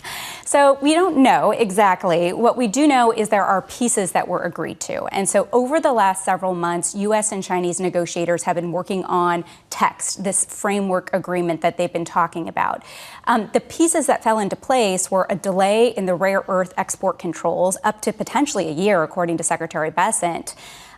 In exchange, the United States is going to delay its 100% tariff implementation. But we also had fentanyl put on the table, which I don't think anybody was expecting. So we could actually see the U.S. lower some tariffs in response to that. Plus, we have a TikTok deal. We might have something on shipbuilding, which the Chinese side seems to indicate. And then we could have cooperation on Russia. So overall, this is a slightly bigger package than we were even expecting. It's clear for the United States, and correct me if I'm wrong, the biggest win is the deferment of the rare earth export controls. For China, is it potentially getting rid of that 20% tariff on fentanyl? Well, I certainly think the Chinese don't like the 20% tariff rate. But there isn't really a scenario I see in which China is going to end up with a lower tariff rate overall than some of our other trading partners in the region. So to the extent we do see tariff adjustments, I'm assuming it's going to be relatively small, somewhere around the 5 to 10% range, as opposed to that full 20%. Where do you see the relationship going if there's only a deferment on rare earth export controls for potentially this year? Well, I think this is really the trillion-dollar question. What happens with the United States and China? Unlike Trump 1.0, when we were trying to get China to stop stealing technology, stop engaging in unfair trading practices, stop subsidizing industries, I don't think anyone in Trump 2.0 is under any illusions that we're going to get China to walk away from its state-directed non-market economy. So this is really about managing the relationship, making sure it doesn't fall off a cliff, trading where it makes sense, and continuing to manage those national security measures that both sides will inevitably be taking. Hasn't this all showed, though, that these economies are too intertwined to really either of them take any harsh actions? Well, there's definitely this element of mutually assured destruction, right? And so that was a concern going into this meeting, that if China wasn't willing to at least delay these rare earth measures, that the United States might take steps to really throw this relationship in a place that was going to be very hard to back off of. They talked about these mutual vulnerabilities, mutual choke points. It looks like all of that will be avoided for now. But to your point, this could come up 3 months from now, 6 months from now, a year from now. I think this is a very dynamic relationship with a lot that could potentially go wrong. Getting China to rebalance is tremendously difficult. You tried, the Europeans have tried, President Biden tried, President Trump is trying twice. What we see this year is they're on course for a record trade surplus, even with trade effectively shutting down between the US and China. How do we get China to rebalance? I think that's still the central question to all of this. As you think about it, you've been in the room. How difficult is it? Yeah, I think you're right. I mean, this is a massive problem that has been built up over the past 30 years. So there isn't a one stop fix to really address this issue. But what we have seen are those trade numbers coming down with the U.S. China just a couple weeks ago published its global trade. And while trade has gone up with the rest of the world, it's gone down for the United States. And that's a good outcome from the perspective of the Trump administration. They think the tariffs are helping. Also, the ambiguity and the tension about doing business in both places is making businesses think twice, and all of that is helping balance, but this will take a very long time to correct. If we could take the US hat on and attempt to put the European hat on, or rather take the US off and put the European hat on, you're with me. Can the Europeans follow suit? Do you think ultimately, because they've got to eat the overcapacity now, the rest of the world does because the US isn't going to anymore, is the message to them that if you want the same thing, ultimately you've got to put up the walls too? Yeah, I mean, this is the fundamental challenge. To really take on China and to get it to reform its non-market economy in a way that's more consistent with the rest of the world, it would take cooperation by all of the allies. That is a step that Europe and others have not been willing to take yet. Even in the context of the war in Ukraine, which is existential, the Europeans were not willing to put on those 100% tariffs. So when it comes to economic threats, it's even harder to steer them in that direction. Which is why some people believe maybe that rare earths move from China was a bit of a strategic misstep because it had the potential to bring the Europeans closer to the US on this position. You immediately saw European leaders discuss potentially using a tool that they have never rolled out, the anti-coercion measure. But Jonathan, they are behind when it comes to what China is doing. BYD plants are being set up. China is dumping right now on Europe, and it is absolutely hollowing out Europe's industrial base. And almost what the Trump administration is doing with China might just force Europe to get alongside Washington. Kellyanne, thanks for coming into the studio. It's good to see you. Thanks for being here. Thank you. The former senior White House trade advisor, Kellyanne Shaw, on the situation in Japan and, of course, the next leg of the trip in South Korea, the meeting between the US and Chinese leader. Equities at the moment close to all-time highs on the S&P 500, a three-day winning streak coming into Tuesday. Up next on the programme, we'll catch up with the Arkansas Congressman French Hill as Democrats face new pressure to end the shutdown. Plus, Danny has some morning movers. PayPal shares jumping on a payment partnership with OpenAI. That stock is up by 15% from New York City. You're watching Bloomberg TV.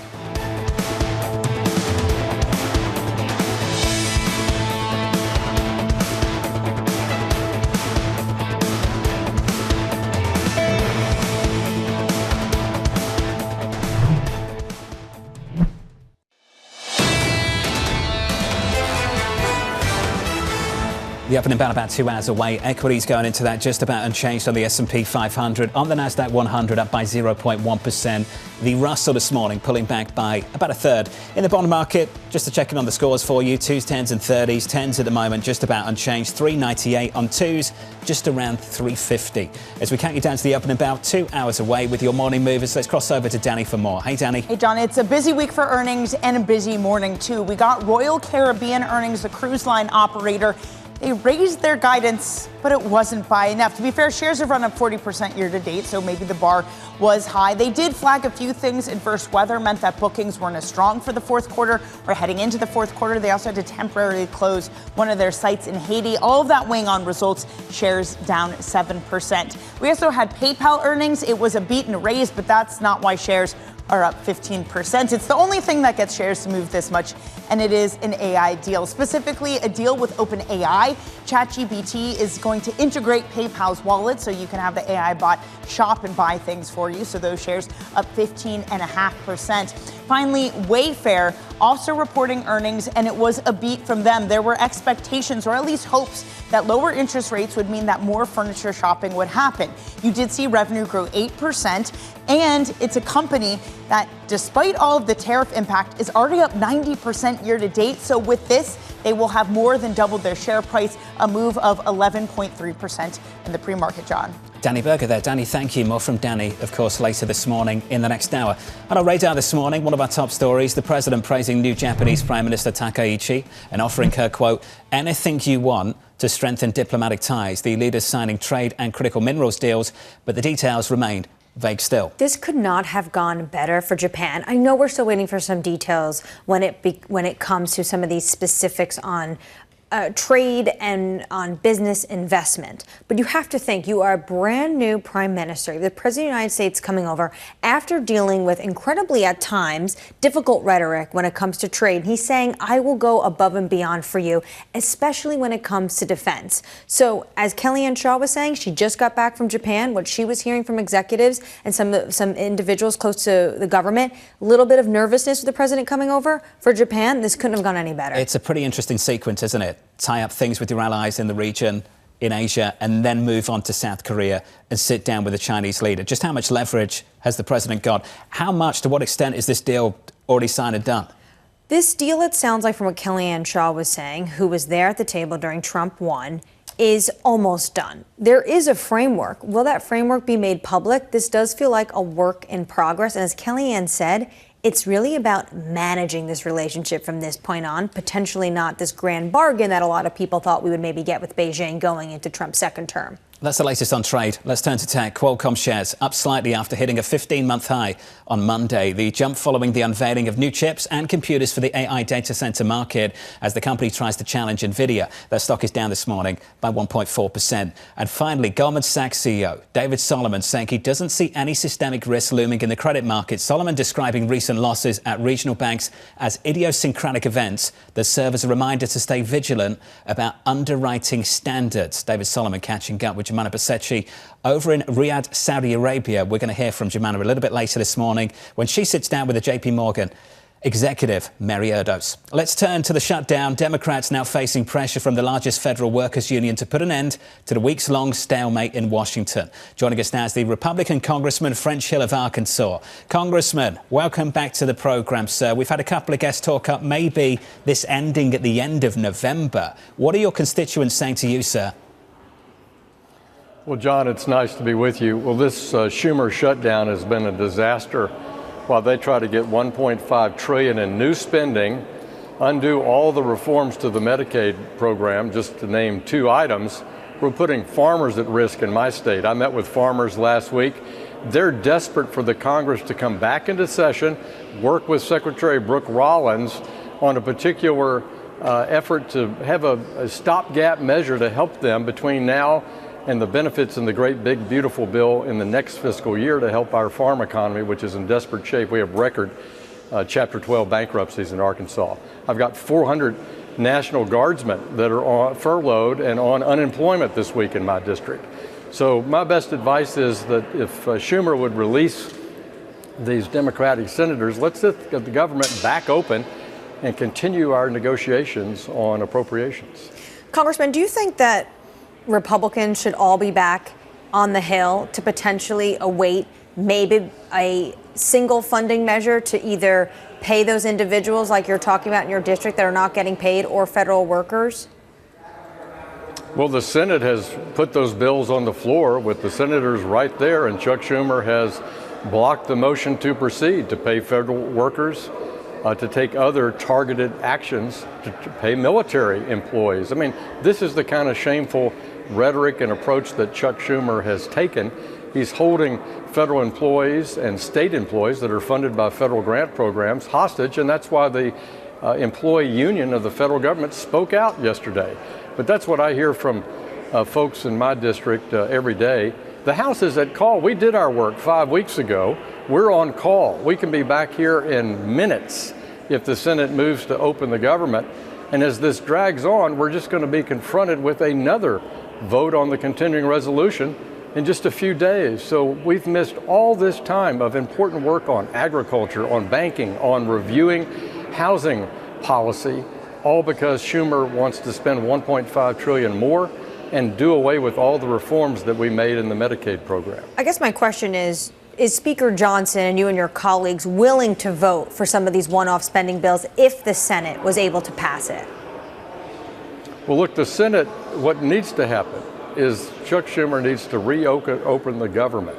That's what needs to happen, Annmarie. That's the easiest thing to do. 5 weeks ago, we offered a clean CR that had Democratic support. You have Democratic senators saying that Chuck Schumer is wrong. You have Democratic House members saying that Chuck Schumer is wrong. So he just needs to get with reality and recognize that we should be opening the government, and then we can continue the work on FY26 spending. You mentioned agricultural and some of the farmers that are suffering right now. A lot of that has to do with the fact that in retaliation to the Trump administration's tariffs, China is no longer buying soybeans. Well, that we're expected to change today or this week. How is your district reacting to what is going on in terms of trade relationships this administration is having with China? Well, the principal challenge to our row crop farmers in Arkansas is that we're potentially entering the 4th year of bad finances. 1.5 billion in losses is forecast for this farm year. That's the 3 years, and we're getting ready to enter a fourth year, brought about by higher costs due to the inflation during the Biden administration and the inflationary effects of Russia's invasion of Ukraine. These have crushed the cost side of producing a crop, and then prices have stayed fairly reasonable all during this period, but we've had surplus crops around the world. You're right that Joe Biden did not enforce Trump's agricultural products deal in his term, and that only about 60% of the soybeans that China promised to pay and Trump won, those purchases were made. So I hope that President Trump can get that market back open for American growers. But we also have to recognize that 4 bad years in a row is going to put the banks in trouble and the farmers in trouble. Before I was in Congress, I was an agricultural lender. I know about how challenging it is with 2 back-to-back losses, but you do a third or start a fourth, you're going to put a lot of farmers out of business. Congressman, this is a slightly uncomfortable question. I understand that because of what this business means to the people of your state. But at the moment, the US is making, I think, a well-articulated decision to de-risk from China. That would therefore in some ways make it difficult to rely on China being a buyer of anything for the foreseeable future. Do you think that's something we have to reconcile with farm production in this country, that we can no longer rely on the Chinese buyer even if we get some temporary relief and a soybeans deal this week? Well, I think that's why you see Secretary Bessent and Secretary Lutnick emphasizing soybean markets all around the world besides China. We don't want to ever in business put all your eggs in one basket, and we've been very dependent on the Chinese market, as you know, for the past 3 decades. But we have to recognize we've got to open up other markets around the world.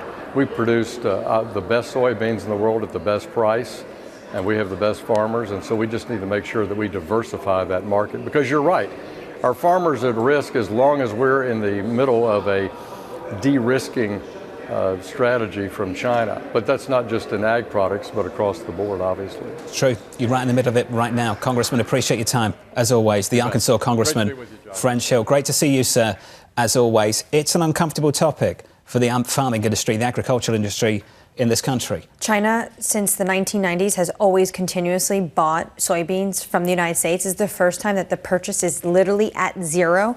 And what French Hill is talking about is the fact that farmers are faced with higher input costs.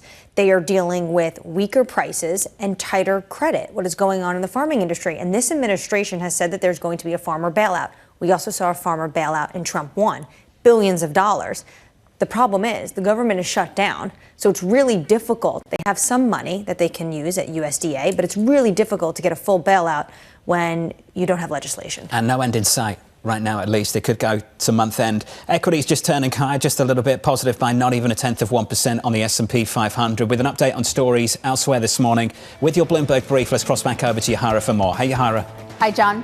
UPS shares are soaring more than 10% in the pre-market after the company smashed third quarter profit expectations. The results suggest the CEO's turnaround plan is gaining traction after the shipping giant struggled with slow demand and high costs. UPS unveiled it has eliminated about 34,000 jobs this year in its workforce, which includes drivers and package handlers.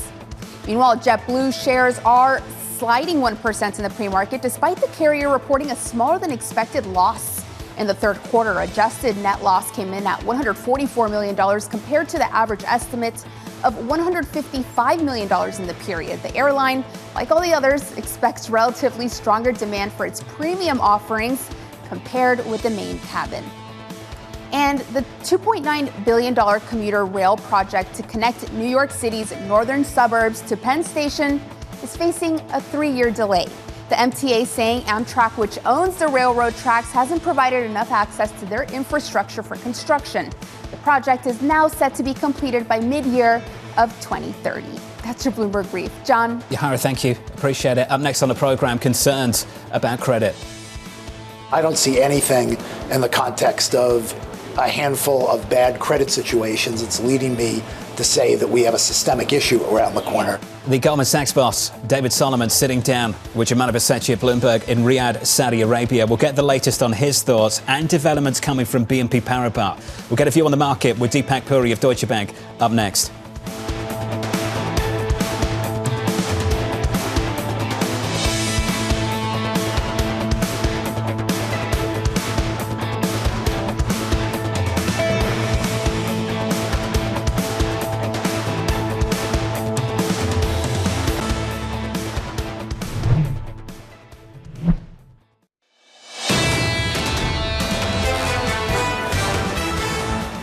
Packed week ahead. We've been through the events already. Lots of earnings, a Fed decision, a sit-down conversation with the Chinese and the US leader. Later on today at noon, you'll also hear from the Nvidia CEO, Jensen Huang. Also interested to see Tim Cook in the room with the president a little bit earlier in Tokyo, Japan. The president holding a business meeting with business leaders in Tokyo, in the Japanese capital.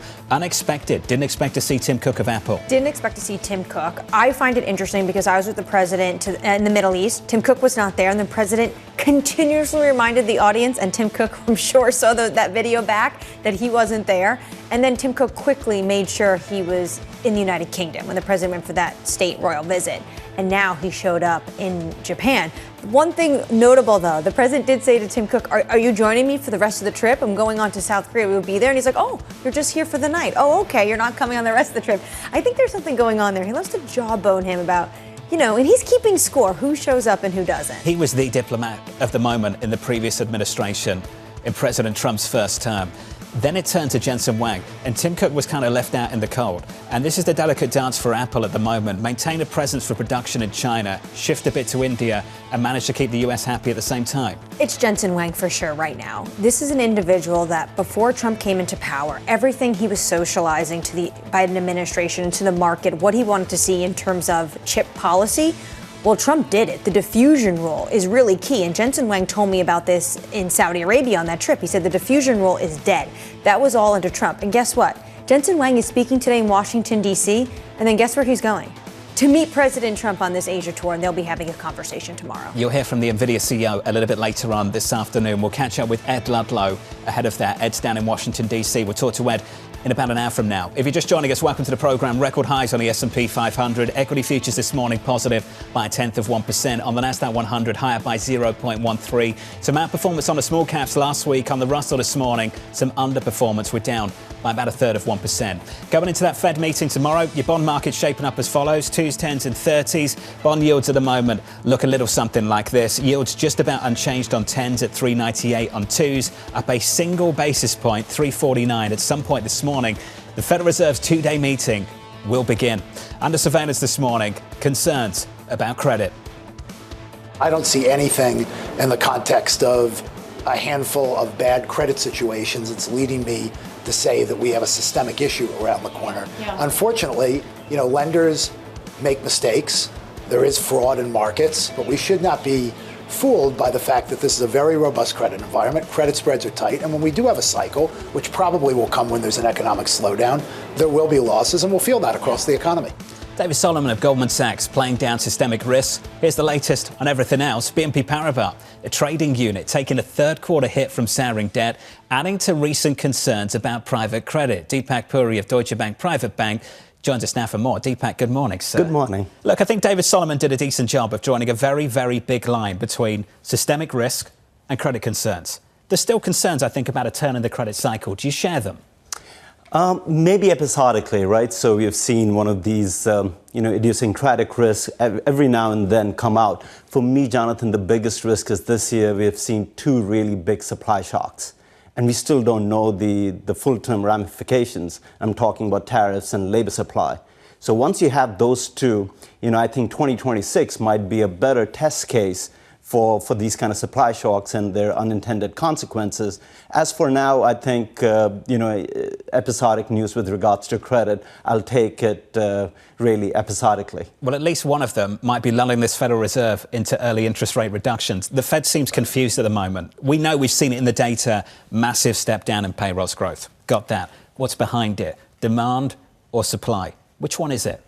I think labor market is one of those conditions where demand adjusts to supply in a way. So if the supply of, workers is reducing, I think demand is going to start adjusting to it. And what we are seeing is this automation drive from companies that is hurting, the overall supply. What is also a little bit disturbing is the government shutdown, because I think it sort of exacerbates the labor market conditions. Typically, Deepak, as you know, and Anne-Marie's laughing, because typically we look right through this. It doesn't matter. It's a bump in the road. Growth comes back.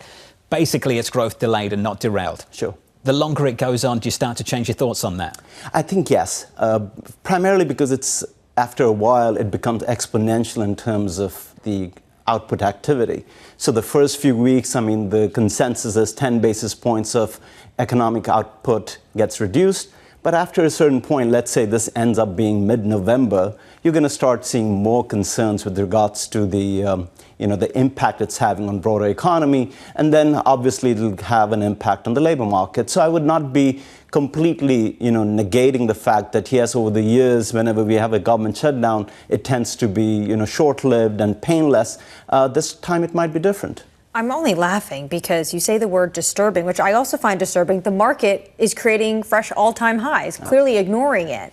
Besides the impact it can have on the economy, how long could this Federal Reserve or investors go without economic data? Well, they have shown tremendous resilience to drive their policy without much, but because they're using anecdotal evidence as to get a grasp on where the economy is. And I think even there is a government shutdown, crisis, let's say, quote unquote, there's so many other positives that are happening in the markets, Annmarie, that I think takes too much precedence over government shutdown. I think the fact that you're looking at an AI hyperscale capex spending guidance, which might come again a lot better than expected. You have a little bit of a framework between the US and the Chinese with regards to the trade and tariff. That could be potentially a game breaker, because within that trade and tariff, one of the uncertainties has been the Chinese one, because that's really where the bone of contention has been. And then last but not the least, the Fed.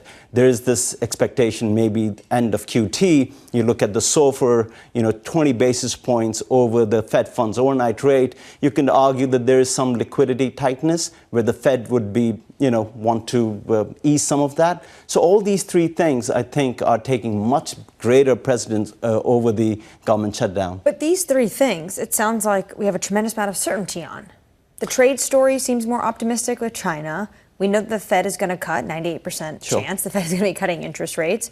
So what gives the market potentially, or where do you see the market potentially having a little bit more of a cautious tone? In regards to what? Yeah, I think from now till the year end, once these three things are not disappointed, right, there's no disappointment with these three things, I think the seasonality will take over. So from now till the year end, I would not be surprised if you see a little bit more of this risk taking, and then, investors chasing a very high rally market, which is usually the case. I think the biggest concern for me is really what transpires in the first half of 2026, where you are going to be going through a cyclical sort of softness in the markets.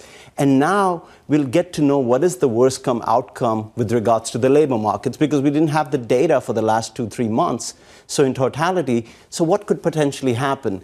And I think if this labor market statistics are similar to what we have seen in the previous years, where June, July was the weakness and then it started getting better, then it'll be okay.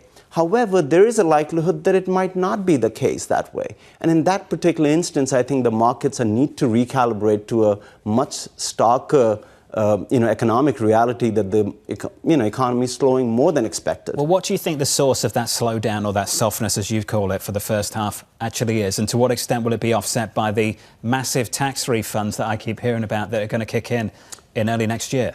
Right. I mean, it depends. I mean, we are thinking it's going to be with a 0.6 to 0.1%. Right now you look at GDP now, the nowcast from New York Fed, everything is showing with a 3 handle. So it's much better. But these things can change quite quickly. So I would not be surprised if you start seeing a below potential GDP number for the first half of the year. And on top of that, there might be some concerns about these credit conditions, these credit stresses that are developing, becoming a little bit more broader, default rates going up. So I think primarily that's one area of concern. And then last but not the least, I would not be, the lagged and varying effect of the tariff. I think the fact that we are having these bilateral, MOUs does not necessarily mean that the lagged effect of the tariff rate, which is 5 times what the world is used to, is not going to have an impact. Final question from me in the 40 seconds we've got less. Greater potential for higher stocks or lower bond yields in the first half of next year? How about neither? I think because last time I came in, I said you don't want to be overly bearish, and the question was that the markets can go up and bonds could rally. And that was in early September. I would not be surprised if you see a little bit of a bond weakness going up, so the yields going up, and stock markets having a little bit of a recalibration come early parts of 2026. That's a toxic mix for this market, that's for sure. Deepak, plenty to think about. Thank you, sir. Deepak Puri. Thank you. Thank you very much. Deepak Puri there of Deutsche Bank. Up next on the programme, we'll catch up with Ohsung Kwon of Wells Fargo with a new price target year-end on the S&P 500. We'll speak to Bloomberg's Anurag Rana, the former Dallas Fed President Robert Kaplan, and the CEO of JPMorgan Asset and Wealth Management, Mary Erdoes, joining us about an hour from now. From New York City, the third hour of Bloomberg Surveillance. Up next.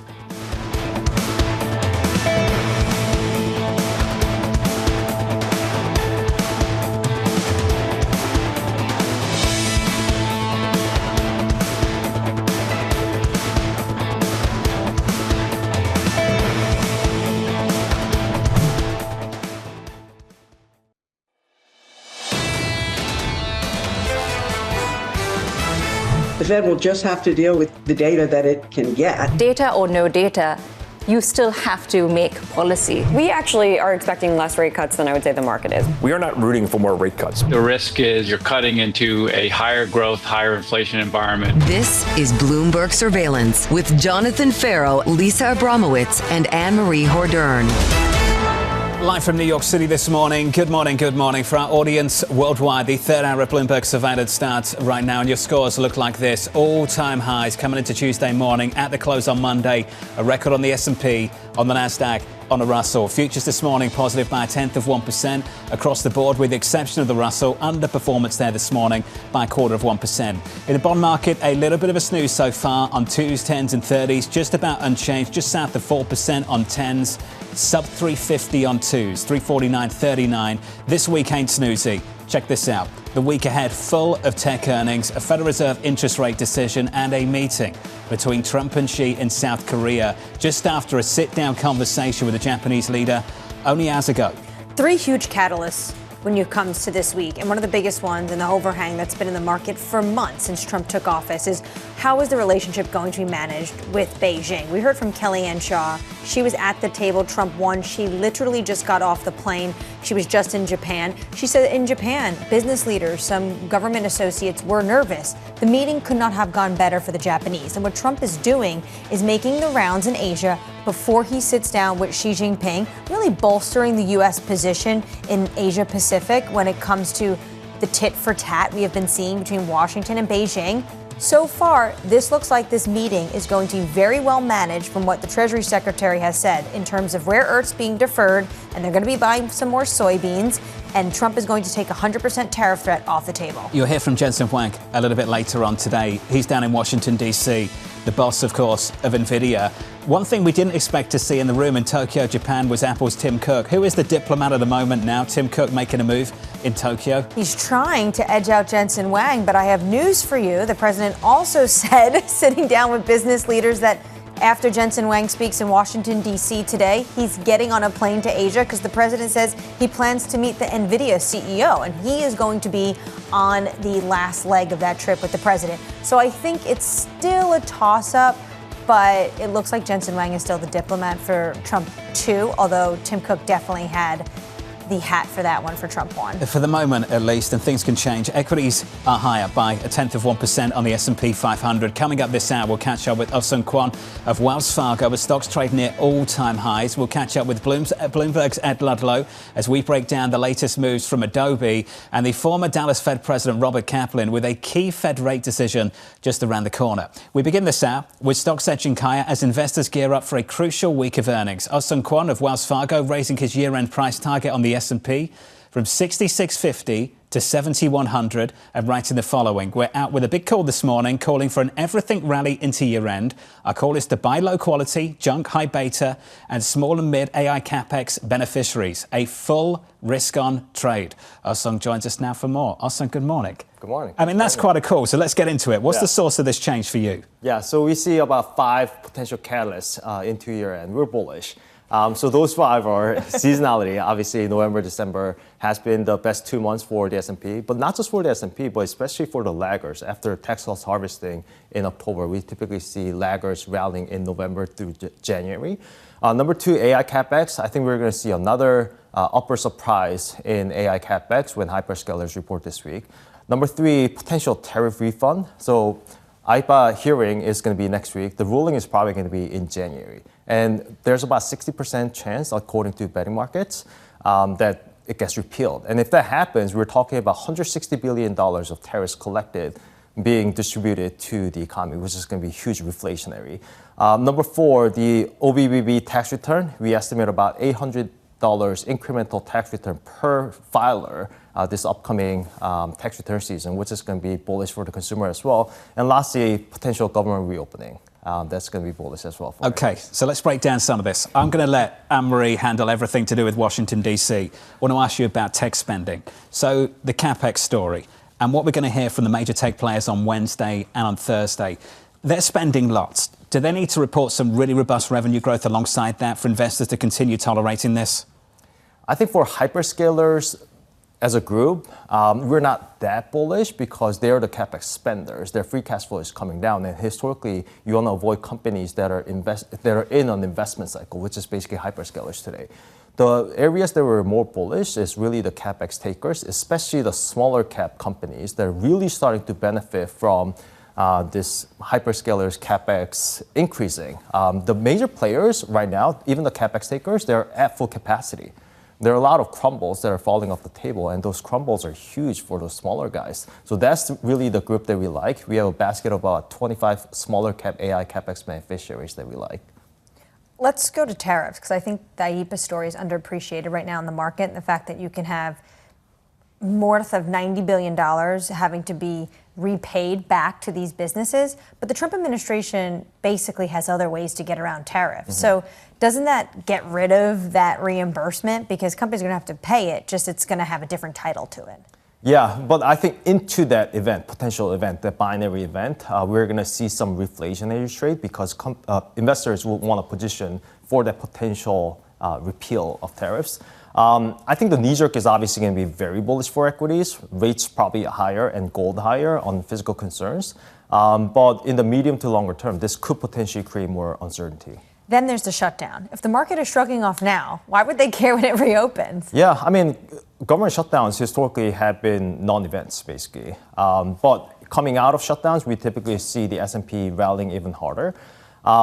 No news actually has been good news for the market because there's no data coming out and there's no negative catalysts for the market.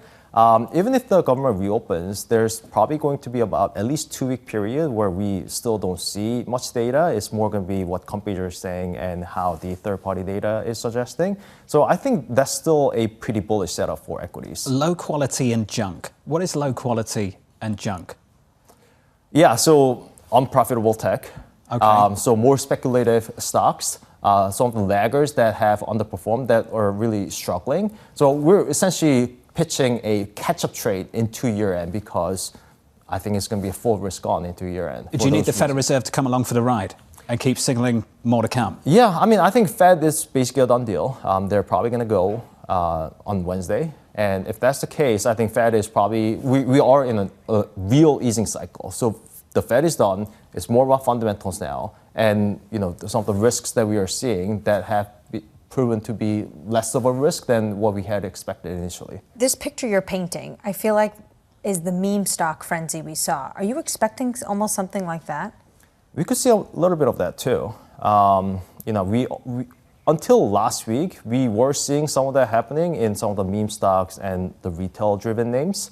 I think last week was a little weird that the setup itself was pretty unfavorable because last week, if you think about all the earnings that came out, it was mostly regionals and industrials, which were obviously facing more headwinds. There was no AI earnings, and we had the CPI overhang on Friday. So I think that setup, the calendar setup itself was a little shaky. CPI was obviously very positive. And into this week, when we are going to hear from all the AI companies, we have the Fed, we also have US-China on Friday. So I think the setup is pretty favorable for some of the lower quality stocks. If you have 7,100 for this year, what does that mean for your 7,200 target next year? Yeah, we're thinking about that. We're going to revisit our 2026 numbers. I still see sounds like it has to be higher. Yeah, I still see more upside to that number. We had a guest on the program that said maybe we could see a soft patch in the first half of 26. You must have heard him. He was on right before you. What gives you hope that this can continue through 26? I'm not going to pin you down for a new price target. We'll wait for the annual outlook. But what gives you hope that that's the case? Yeah, I mean, it's really going to be driven by earnings. We still see a pretty healthy backdrop for earnings. We're forecasting 11% growth for 26, followed by another 12% in 2027. So if that's the case, even if multiples stay the same, we're talking about, low teens return in equities. I'm not going to question the earnings because every time I do that, Wednesday, Thursday hits an earnings season, the tech players come out and they knock it out of the park. So I won't question the earnings. I do wonder how you think about the rest of the world. The international stock story had its moment in the sun. The first quarter of the year, everything kind of ripped and things have settled down since. Where are you on the US versus the rest of the world? Yeah, I think US still looks more favorable in terms of the AI story. I mean, the rest of the world, we could potentially see a catch-up trade there too if we start to see the manufacturing cycle really turn. But the areas that we are more bullish are really around AI. Is there one thing that makes you nervous? Given how bullish you sound, I mean, we've been through all the bull case. Is there one thing that just sort of niggles at you a little bit? Yeah, I mean, I think hyperscalers probably because their free cash flow is coming down.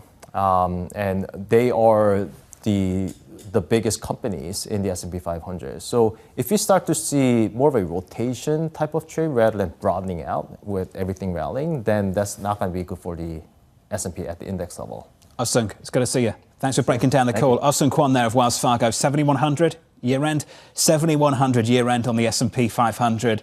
New price target. Who am I to question that, given the rally we've already seen since the April low? From New York, welcome to the programme. Equities up by 0.1% on the S&P 500 with an update on news worldwide with your Bloomberg brief. Let's cross over to Yahara for more. Hey, Yahara. Hi, John. PayPal shares are soaring 15% in the pre-market after the payments giant reached a deal with OpenAI to embed itself within ChatGPT.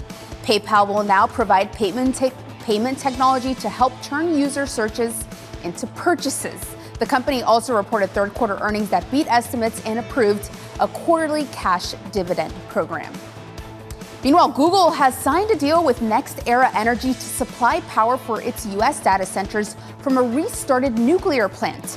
NextEra will start delivering power from the Iowa plant by 2029 under a 25-year agreement with Google. Building nuclear power plants to fuel the energy demands of the AI boom can take years, so reviving closed facilities is emerging as a faster option.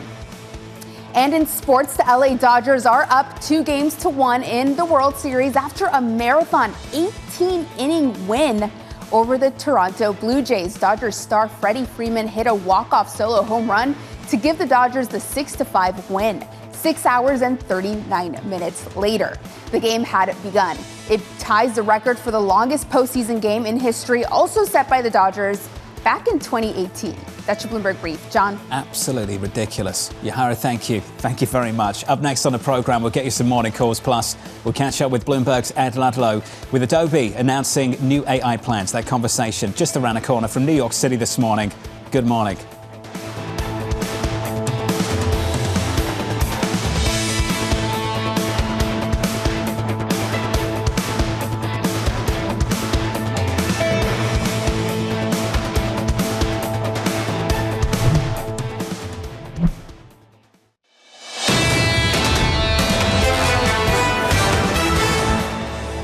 You have to start asking yourself the question, what are the things that could be a sort of a stop for this big rally that we've seen? And there isn't anything that's obvious. I think I am watching, though, what Fed commentary will be this week, just given the fact that we don't have data for future meetings. So I think that is one potential curveball. That was Katy Kaminski of Alphasimplex Group looking ahead to a week full of event risk, including tech earnings, a Federal Reserve meeting and a sit-down conversation between the Chinese leader Xi Jinping and the President of the United States, the two largest economies on the planet, negotiating over trade later on this week. That conversation is about 2 days away. In the equity market at the moment, all-time highs on the S&P 500, adding some weight to the rally, up by 0.1% on the Nasdaq, up by 0.2%. Ohsung Kwon of Wells Fargo saying there's more to come. New price target for him. He moves from 66.50 to 7,100. Says we're out with a big call this morning, calling for an everything rally into year-end by low-quality junk, high-beta AI capex beneficiaries. He calls it a full risk-on trade. That's quite a call to make. and it's quite a moment to make it going into this week. Absolutely, and this week, because you have three really key catalysts when it comes to the Fed, when it comes to tech earnings, and of course, when it comes to managing this relationship with Beijing. We basically have the base case for two of them. We're still waiting exactly what's going to go on with tech earnings, potentially. But when it comes to this trade agreement, and something I thought was really interesting, Ohsung was talking about, the fact that we can potentially get as well, when it comes to tariffs into year end, the fact that IEEPA, we still do not know what the Supreme Court is going to rule on. That's right. Committee for a Responsible Budget put out a note yesterday talking about how we've collected $195 billion in tariffs this year. That's up 250% what the United States collected last year. But if IEEPA is struck down, you are talking about north of $90 billion having to be refunded to these companies. And Ohsung says that is very bullish in the short term. That could have some consequences, though, for the bond market. That may well be bearish, which is an odd one because back in April, of course, it was bearish. They went on. But given the revenue story you described, the dependence on the deficit for those things going forward from here, what would it mean for the long end of this bond market? Yields unchanged this morning, 398 on 10s, on 30s, 455. Yields at the very front end of the curve in focus as the Federal Reserve gets together. 2s at 349.39. That's the price action. Let's get you some morning calls. First up, Baird raising its price target on Apple to 280, expecting tailwinds from its upgrade cycle. Your second call comes from Citi, raising its target on Palantir to 190, citing positive channel checks across its government and commercial businesses. And finally, your third and final call from UBS, raising its price target on Amazon to 279, highlighting expectations for AWS growth going into earnings. That stock is higher by 0.7%. Let's stick with tech. Adobe shares higher, with the company announcing continued integrations of generative AI into its tools. Bloomberg's Ed Ludlow joins us now from Washington for more. Ed, that stock is up by 2%. What's the story? Yeah, it's hard to know if this is just an OpenAI bump by association, because one of the technology plays that Adobe is doing is offering third-party models through its suite of applications. And as we know from recent weeks and months, if you're a technology company, in particular a software company, and you make an announcement that includes the words OpenAI, stocks tend to rise. But, you know, I also feel like a part of the move is based on the conversation that we had with Adobe's CEO, where he's basically saying we don't get the credit for the work we've been doing for the last few years because the market right now only cares about announcements around infrastructure investment. How many chips do you have? How many dollars are you pledging? And his point to me was we've done all of that. And what you will start to see is the investments we made in AI show up in revenues and margin expansion and profit in the software that we already sell, and a bit of fighting talk from someone in a company that may be usually a little bit more muted on that subject matter. Ed, we will hear from Jensen, the NVIDIA boss, a little bit later on this afternoon. That's why you're down in Washington, D.C. He's the man at the epicenter of all of this. Is he facing an increased challenge from elsewhere? Yes, in the sense that, you know, the Qualcomm story yesterday was quite severe. You know, the market reaction to a product that has a very specific application. He also just faces the pressures of setting himself up for this. You know, as we've been writing about in the Bloomberg terminal, there is a perception that NVIDIA and Jensen Huang are doing this in Washington, D.C., blocks from the White House, because they still need to convince the president to move forward favorably when it comes to whatever's happening in China. You know, John, GTC is a developers conference. It's always technical. It's always product-based. We already know quite a lot about the NVIDIA product roadmap for the next 5 years. But as you know, the dynamic for NVIDIA is very clear. They need the president to tell them what they can or can't do in China right now. And you will have seen the headlines this morning that I think from the president himself saying he expects to see or meet with Jensen Huang tomorrow. And that is all that matters right now. Can NVIDIA go back to a market in China where they once had 80% share and currently have kind of zero as they navigate shifting policy? Yeah, it's interesting to have the conference in Washington, D.C. to get to the president, get the sights of the United States government and the president, even though he's in Asia. So I guess it's important that he's going to go take this trip and go meet the president overseas.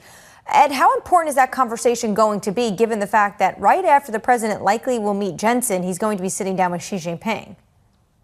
Yeah, you know, again, pardon the pun, but how much of a negotiating or bargaining chip is NVIDIA in this trade negotiation? You know, Jensen Huang's language that he has used quite consistently, to his credit, is completely in line with this new generation of China hawk that's in the White House, people like David Sachs, who basically take the policy stance that it is better for America to export a deprecated chip and technology to China than none at all, in the sense that they will stop China from having domestic champions or China selling its own technology into markets like the Gulf and Africa. The problem is that we're still in limbo. And so if the president is able to use it as lever to say to China, OK, you can have the NVIDIA deprecated chips, we want rare earths, that is something that's still playing out. What's not clear in this new era or generation of China hawk is which of those individuals have most influence over the president. Who has the most? And we'll see where we get in trade. Ed, who do you think has the most influence over the president right now in the tech sector? Trump won. It was really Tim Cook, who made an appearance this evening with the president when it comes to business leaders in Tokyo. And then the president tomorrow is going to see Jensen Huang. Who has more of the influence? Jensen Huang. You know, we've been speaking endlessly about the travel time that Jensen Huang has had with the president, the Gulf, the United Kingdom, and the president comments on Jensen regularly. I actually don't know what the context of his Jensen Huang comment was this morning, the president, I'm assuming he was asked about it. But, you know, outside of what happens on television cameras, are reporting about what happens in the corridors of the White House and behind the scenes. You know, clearly, and you broke that story, do you remember, AMH, where the president at the AI Winning the Race Summit said that at one time he was considering breaking up NVIDIA, but was informed by his advisors, well, now Jensen's a nice guy, I don't think I'll do that. You know, that relationship has been maintained and has not been volatile, like, for example, the president's approach to Intel and Lip-Bhutan. There has been one issue that the president has done in terms of NVIDIA that hasn't been welcome. And I'm wondering, Ed, is it even happening in reality? What's going on with that 15% tax when it comes to certain chips for export licenses? Yeah, the latest on it is actually quite dated, but I interviewed the CFO in August when they had their last earnings, and her point was pretty dry and straightforward. I'm the chief financial officer of this company, and I have to comply with Sarbanes-Oxley rules and other audit and compliance rules. And right now, per that conversation in August, which I appreciate was some time ago, they didn't see a mechanism that allowed for a publicly traded company in America to share revenue with the United States. And I haven't seen anything since then. But again, one thing is certainly true in the technology sector in this administration.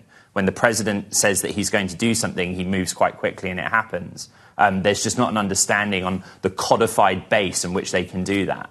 Ed, appreciate the update. Looking forward to your coverage of the event a little bit later in the nation's capital in Washington, D.C. Bloomberg's Ed Ludlow there. Some breaking news just moments ago from ADP. Mike McKee's run into the studio to break it down for us. Mike McKee, some weekly data maybe. Yeah, all of a sudden we have some ADP data.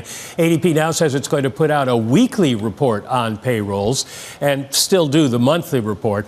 Their first report shows 14,250 jobs on average during the 4 weeks ended October 11th. Now, I'm not sure how much that tells us because it includes 2 weeks of September, which would fall into the September report, 2 weeks so far of October, and that would essentially mean 28,000 jobs at that point. But we'll have to wait and see what it means over the long run. They're also going to release their pay estimates on a weekly basis. This may help fill some of the gap that's been caused by the government shutdown and the lack of BLS data.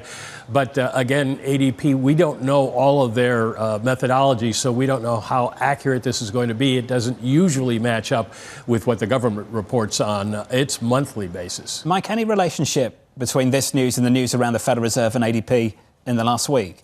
We don't know. ADP has been very closed mouth about it. They don't want to talk about it. We do know that they stopped providing data to the Fed. The Fed has been getting it for years and years, and raw data, and adjusting it their own way for their own models. And we don't know why they stopped. But at this point, this seems to be either a response to that in part and a response to the lack of government data in part. But it is something to work with, I suppose. Mike, we'll take it. I'll catch up with you in a minute. More to discuss, no doubt. Up next on the programme, the former Dallas Fed President Robert Kaplan with a key Fed rate decision just around the corner. Plus, Danny has some morning movers for you. UPS surging on stunning profit expectations. That stock is up by more than 12%.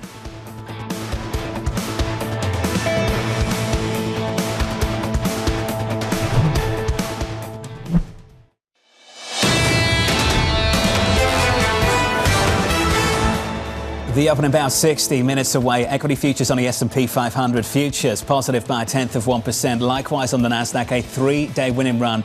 The biggest 3-day rally going back to May. We caught up with Wells Fargo just moments ago, looking for 7,100 into year end, calling for what they called an everything rally. That's the stock market this morning. Let's get you some single names, some morning moves with Danny. Hey, Danny. Hey, John. Some rallying happening here too in the single names, and it really is, as Ed Ludlow was talking about, you announce a partnership with OpenAI and your shares go higher. It's PayPal and Adobe this morning, whose CEO was speaking to Ed Ludlow, saying our shares are undervalued, announcing a partnership with OpenAI and Google AI that their tools would be incorporated into Photoshop, so those shares moving higher by 2%. We also heard from SoFi this morning, earnings from the financial services company.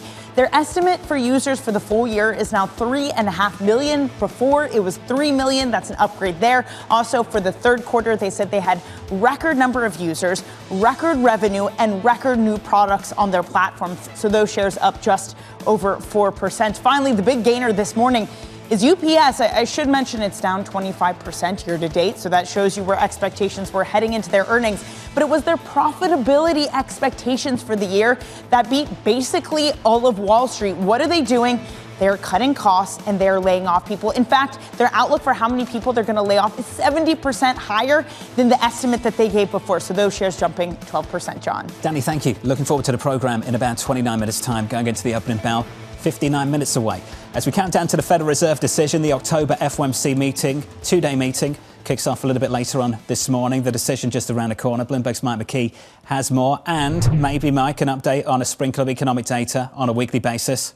Yeah, we got this new report from ADP. They announced this morning that they are launching a 4-week moving average every week of how many jobs have been created according to their payrolls. The number they come up with for the 4 weeks ending October 11th, so this would be a week delayed, is 14,250, which would suggest very sluggish hiring, although that includes 2 weeks of September. So we have to wait till they get farther along to get a monthly picture for October. But it would justify where the Fed is, at least according to the Fed, worrying about the idea of employment and what that means for the economy. So we do expect a 25 basis point rate cut tomorrow. That's kind of been baked into the markets.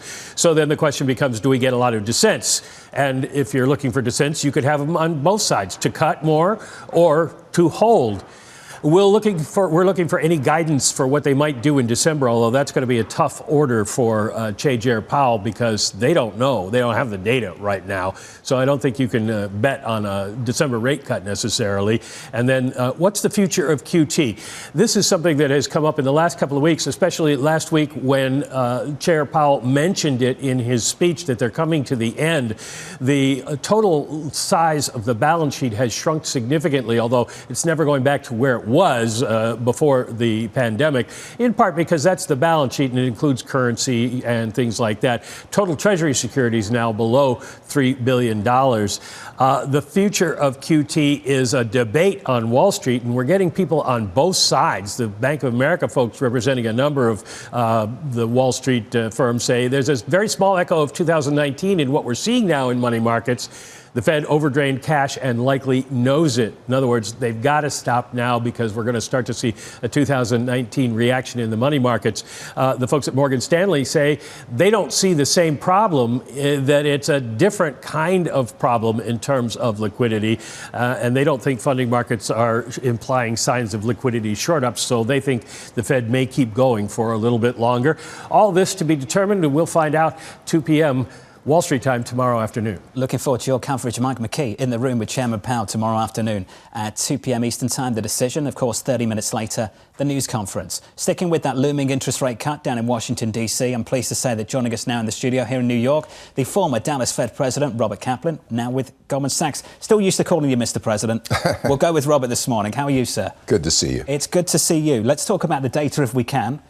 You're in a position now where you've got a ton of data yourself. What's it like at the Federal Reserve? Just this idea of flying blind without having that official data. What does that mean? on the margin, they can still use private sources and they can talk to businesses. The sense is that hiring is sluggish. I think you hear that from business. You also hear from business, we may be belt tightening, but we're not firing significantly either. And so the reason the unemployment rate's not going up is because supply of labor is flat to down. And that's so far what the data says and what anecdotes say. I think it would be helpful to the Fed to start getting more of the formal data just to reinforce their views, particularly as they get closer to neutral. If you're above neutral, if you're still restrictive, it gets more of an urgent need as you get closer to neutral, which I think neutral is in the range of 3.5, 3 3/4. They're getting closer. You think we're pretty close based on that estimate? I do. There's a range of estimates on the FOMC. There always is. What's interesting to me is to see this step down in payrolls growth without seeing that real step up in unemployment. Do you think there's evidence that slack has increased? And how would you anchor your view around the labour market right now? On payrolls or around a pretty stable unemployment rate? So here's what we're seeing out there. There are college graduates are having a hard time finding jobs. Hiring is less. However, I also talk to businesses, construction and other industries where they've got a large number of unfilled positions. So there's a mismatch issue. So the part I think I'd be trying to figure out from my former job, is this a cyclical slowing or is a lot of this a matching issue that over the next year or two will get fixed by better matching? And right now, I think the jury's out. It looks like some cyclical slowing. That's why the Fed is cutting.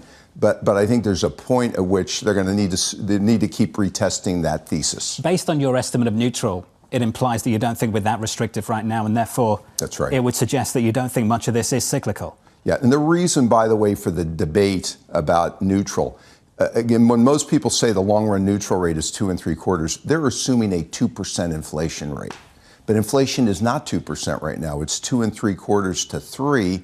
I still think the real Fed funds rate that's neutral is about 3/4, and that's why I say 3.5, 3 3/4. The issue is if inflation is still 7,500 basis points over target, you want to really scrutinize what's going on in the labor market, because do you really want to get to neutral with inflation this much above target? I think right now they're trading this off and saying, listen, we've got to guard against a weakening in labor. I would agree with that, and I would cut in October too. But beyond October, even though the market thinks it's a done deal for December, in my mind, if I were in my former job, I'd really want to be vigilant about it. Do you think we're that close to questioning the credibility of this pursuit of 2% inflation at the Federal Reserve? I don't think so, and here's why. Yes, we've been above target now for 3 or 4 years. Having said that, China overcapacity, disinflationary. AI over the horizon, disinflationary. And the reason this matters, there's 85 million Americans roughly who make 50 or 55 grand a year or less, have lost 25% purchasing power, are struggling to make ends meet. And for them, inflation above target is like a regressive tax. And so that's why I think it's still important to get in the neighborhood of 2. Doesn't have to be exactly 2, but in the neighborhood of it. Chinese overcapacity, disinflationary, now for the rest of the world. Maybe not for America. That's the wars right. have gone up. How does that change the story? Well, so the Fed over the last couple of years has benefited from the fact service sector inflation has been running in the mid-3s, but goods have been disinflating, fueled heavily by China. The tariff episode has stalled that, at least for us.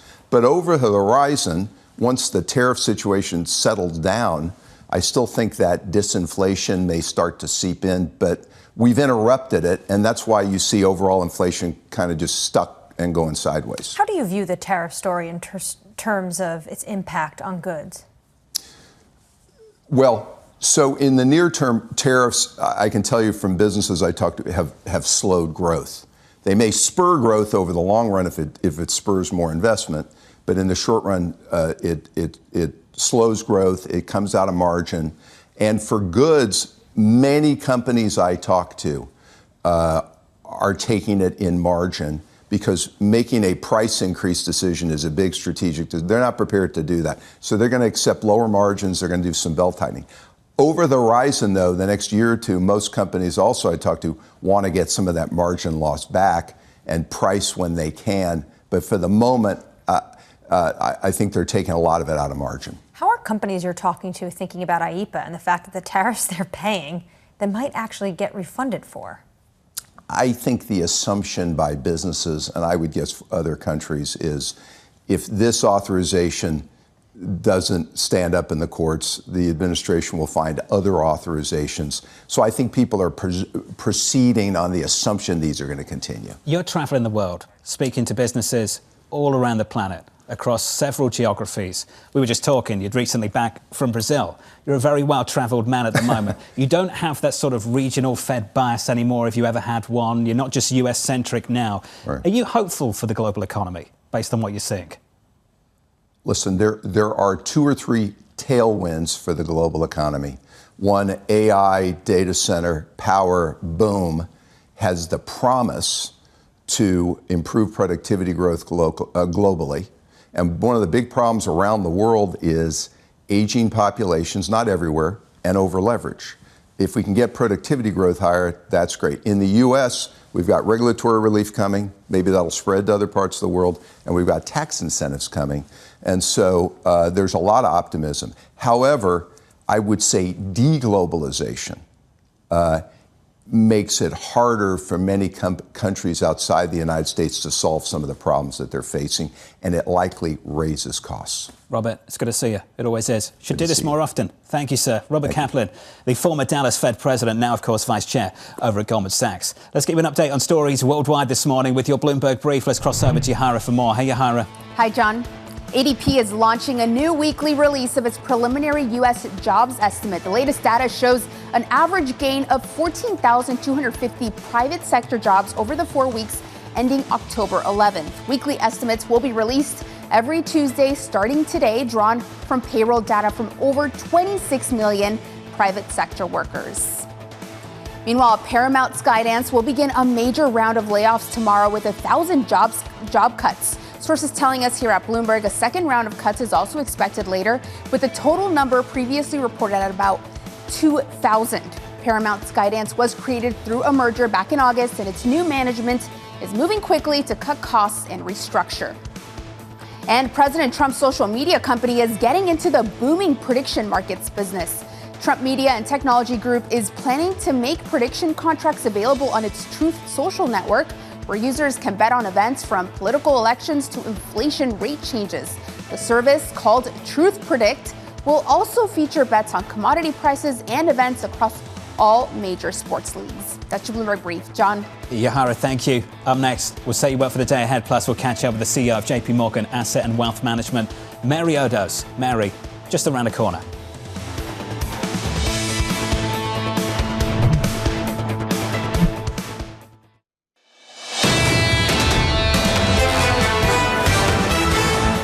Live from New York City, welcome back to the program. The opening bell about 45 minutes away. Equity futures positive by 0.1% on the Nasdaq 100, up by 0.2%. That's the story on Wall Street. For a special guest, let's head over to Riyadh, Saudi Arabia. We're joined now by our anchor, who leads our coverage in the region, Bloomberg's Jumana Basechi, who's standing by with more. Hey, Jumana. Hi, guys. Yeah.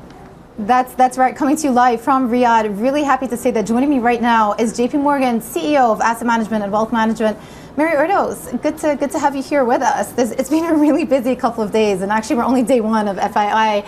But JPMorgan, we're here on Sunday. You were celebrating your 90-year anniversary in Saudi Arabia, and I've got to say, for those who are unfamiliar with Saudi Arabian history, that's even before oil was discovered. Yeah, absolutely. I'm so happy to be here with you. And if you all could only see the crowds of people that are here, 9,000 delegates here in Riyadh for the FII. It's a really exciting time period, but it's even more exciting for JPMorgan, 90th year anniversary celebration with all of the ministers and important heads of different sectors and the like. But it is incredible to think that 90 years ago, we were facilitating gold payments and moving it here into the region before oil was even discovered. Yeah. And the journey that we've been on with all of our partners here, it was great to see at the JPMorgan event that we had on Sunday night to celebrate. So many of the ministers said, I was trained by the JPMorgan credit training program back in the day. And so we're very proud of that and our partnership that we've had for so many years. Quite the evolution for both JPMorgan and, of course, for the country as well. Now we talk about diversification away from oil. But you sensed an opportunity 90 years ago. Now there are so many banks coming to the region. It's becoming a lot more competitive. How do you hold on to your market share and compete versus all of the other international banks that want to gain this market share? It's competitive everywhere in the world, and it's increasingly competitive here. We're very proud. We have 430 people in the region. We just this week named Riyadh as our global headquarters for the region here, so we're very excited about what that means for the opportunity. But we facilitate inbound and outbound payments, investments, all of the things that make the world go round. And we work very hard, and it takes very long-term time to make these partnerships and develop the trust. Yeah. And so to think about not just one industry, but many industries, to go through hiccups, to ride through good times and bad times. And, that's what makes these relationships. And so. And as these countries have matured and grown very quickly, what you have seen is an accumulation of wealth. So wealth management also a big focus for many banks out here. And you have a huge influx as well of ultra high net worth individuals that, again, are adding to this cycle. Would you say that wealth management investment priorities in this part of the world are different from other jurisdictions? No different. Everybody has a home country bias. We can't get away from it depending on where we live. But everybody sees the opportunities. And if you just show up at FII for a couple of days, all the opportunities are here. Every major asset manager is here. Everyone's talking about the opportunities. Many discussions on AI, as you know. But everything from energy to onshoring, reshoring, manufacturing, and all the different opportunities that exist. Yeah. Let me ask you about some signals that are coming through from the U.S. economy. Obviously, we have the Fed meeting coming up tomorrow. They're widely anticipated to cut interest rates. But CEO Jamie Dimon a couple of weeks ago was talking about there being potentially other cockroaches in the credit market, something to be alert to. How do you see the signals coming through right now? Yes, well, we stress test the portfolio of investments that we make with our own balance sheet as well as our clients' balance sheets each and every day. And you have to do that, especially when you get to top E levels in all of these markets, of which we've had. We haven't had a correction in a long time. We haven't had a recession in a long time. And so the closer you get to that time period, nobody knows when it is. You have to make sure that the clients and the balance sheet of whether it's an individual, an institution, a sovereign wealth fund, or our own bank is able to sustain that. And so when we stress test that, we look for, what are the little, even micro signs of what might be going wrong. And that's our job. That JPMorgan prides itself on fortress balance sheet. We want to be there in good times and bad for our clients, and so we need to make sure that we're able to have the cash ability to help clients as they ride through those times. And there aren't major signs, but you're seeing little pockets of it. You see a little amend and extend on credit terms and the like, and so we're watching it, and we're watching it very closely. Yeah, how are you feeling about 2026? Again, I started this off saying that the Fed are about to cut interest rates again. Yes. How do you see the momentum going in to 2026? Because most recent results obviously quite positive. Can that momentum continue? Yes, we should be seeing more inflation than we are. There's a lot of things. Remilitarization should be inflationary. Tariffs should be inflationary. It hasn't cut through the system as much as you would have thought, and so you're getting interest rate cuts. That's very bullish for the economy. You're getting a lot of reinvestment. That's very bullish for the economy. And so I think 2026 is setting itself up to be another great year. It's just you have to pick your pockets. You have to risk manage. You have to make sure that the things that have ridden up so well, have you right-sized them? Have you trimmed them to be in the pocket of the portfolio that they should be? So you mentioned artificial intelligence earlier. I do want to ask you whether you are actually seeing a return on investment by introducing AI into your operations, and then also whether actually there's scope for AI to replace people's jobs, especially junior and at analyst level. Yeah, AI is a lot of people have said, is there an AI bubble? I said that's like asking if there's a computer bubble. It's not really a thing. AI is a new way of working, and it's a really important factor in all investments that people make, in all companies, and especially JPMorgan. We spend a lot of time on it. As you know, we spend $18 billion on technology a year, and we're on the forefront of many things, whether it's AI, quantum computing, and the like. But for us, It's about deploying it in a way that you rethink how you do things in the organization. Can you do it faster, better, cheaper, quicker, smarter? Can you catch the errors? Can you protect the clients? Can you make sure that the cyber defenses are even stronger than they would be? But if you look at S&P 500 companies, only about 10% of them say that they actually have AI in their products and services out there. And if you look at the mentions of AI when you talk about quarterly earnings or even just our own investment managers going and meeting for the different management teams out there around the world and all the companies, it's only about 40 to 50% of international companies. The good news is it's even higher in the US, about 70%. And that will trickle through. And it's just like how we see it in our own company. You start with fixing the no joy, get rid of all the no joy work, try to get AI to optimize those kind of things. And then over time, you realize you have to stop the way you're doing all things and rethink entire processes and procedures. Yeah. Why am I optimizing 10 steps when I maybe should have just gone from step 1 to step 10 and removed everything in between? Ultimately, do you see AI as a massive cost deflator? Is that how you're thinking about it from a business perspective? It could be a cost deflator, but it should be just a great efficiency gain.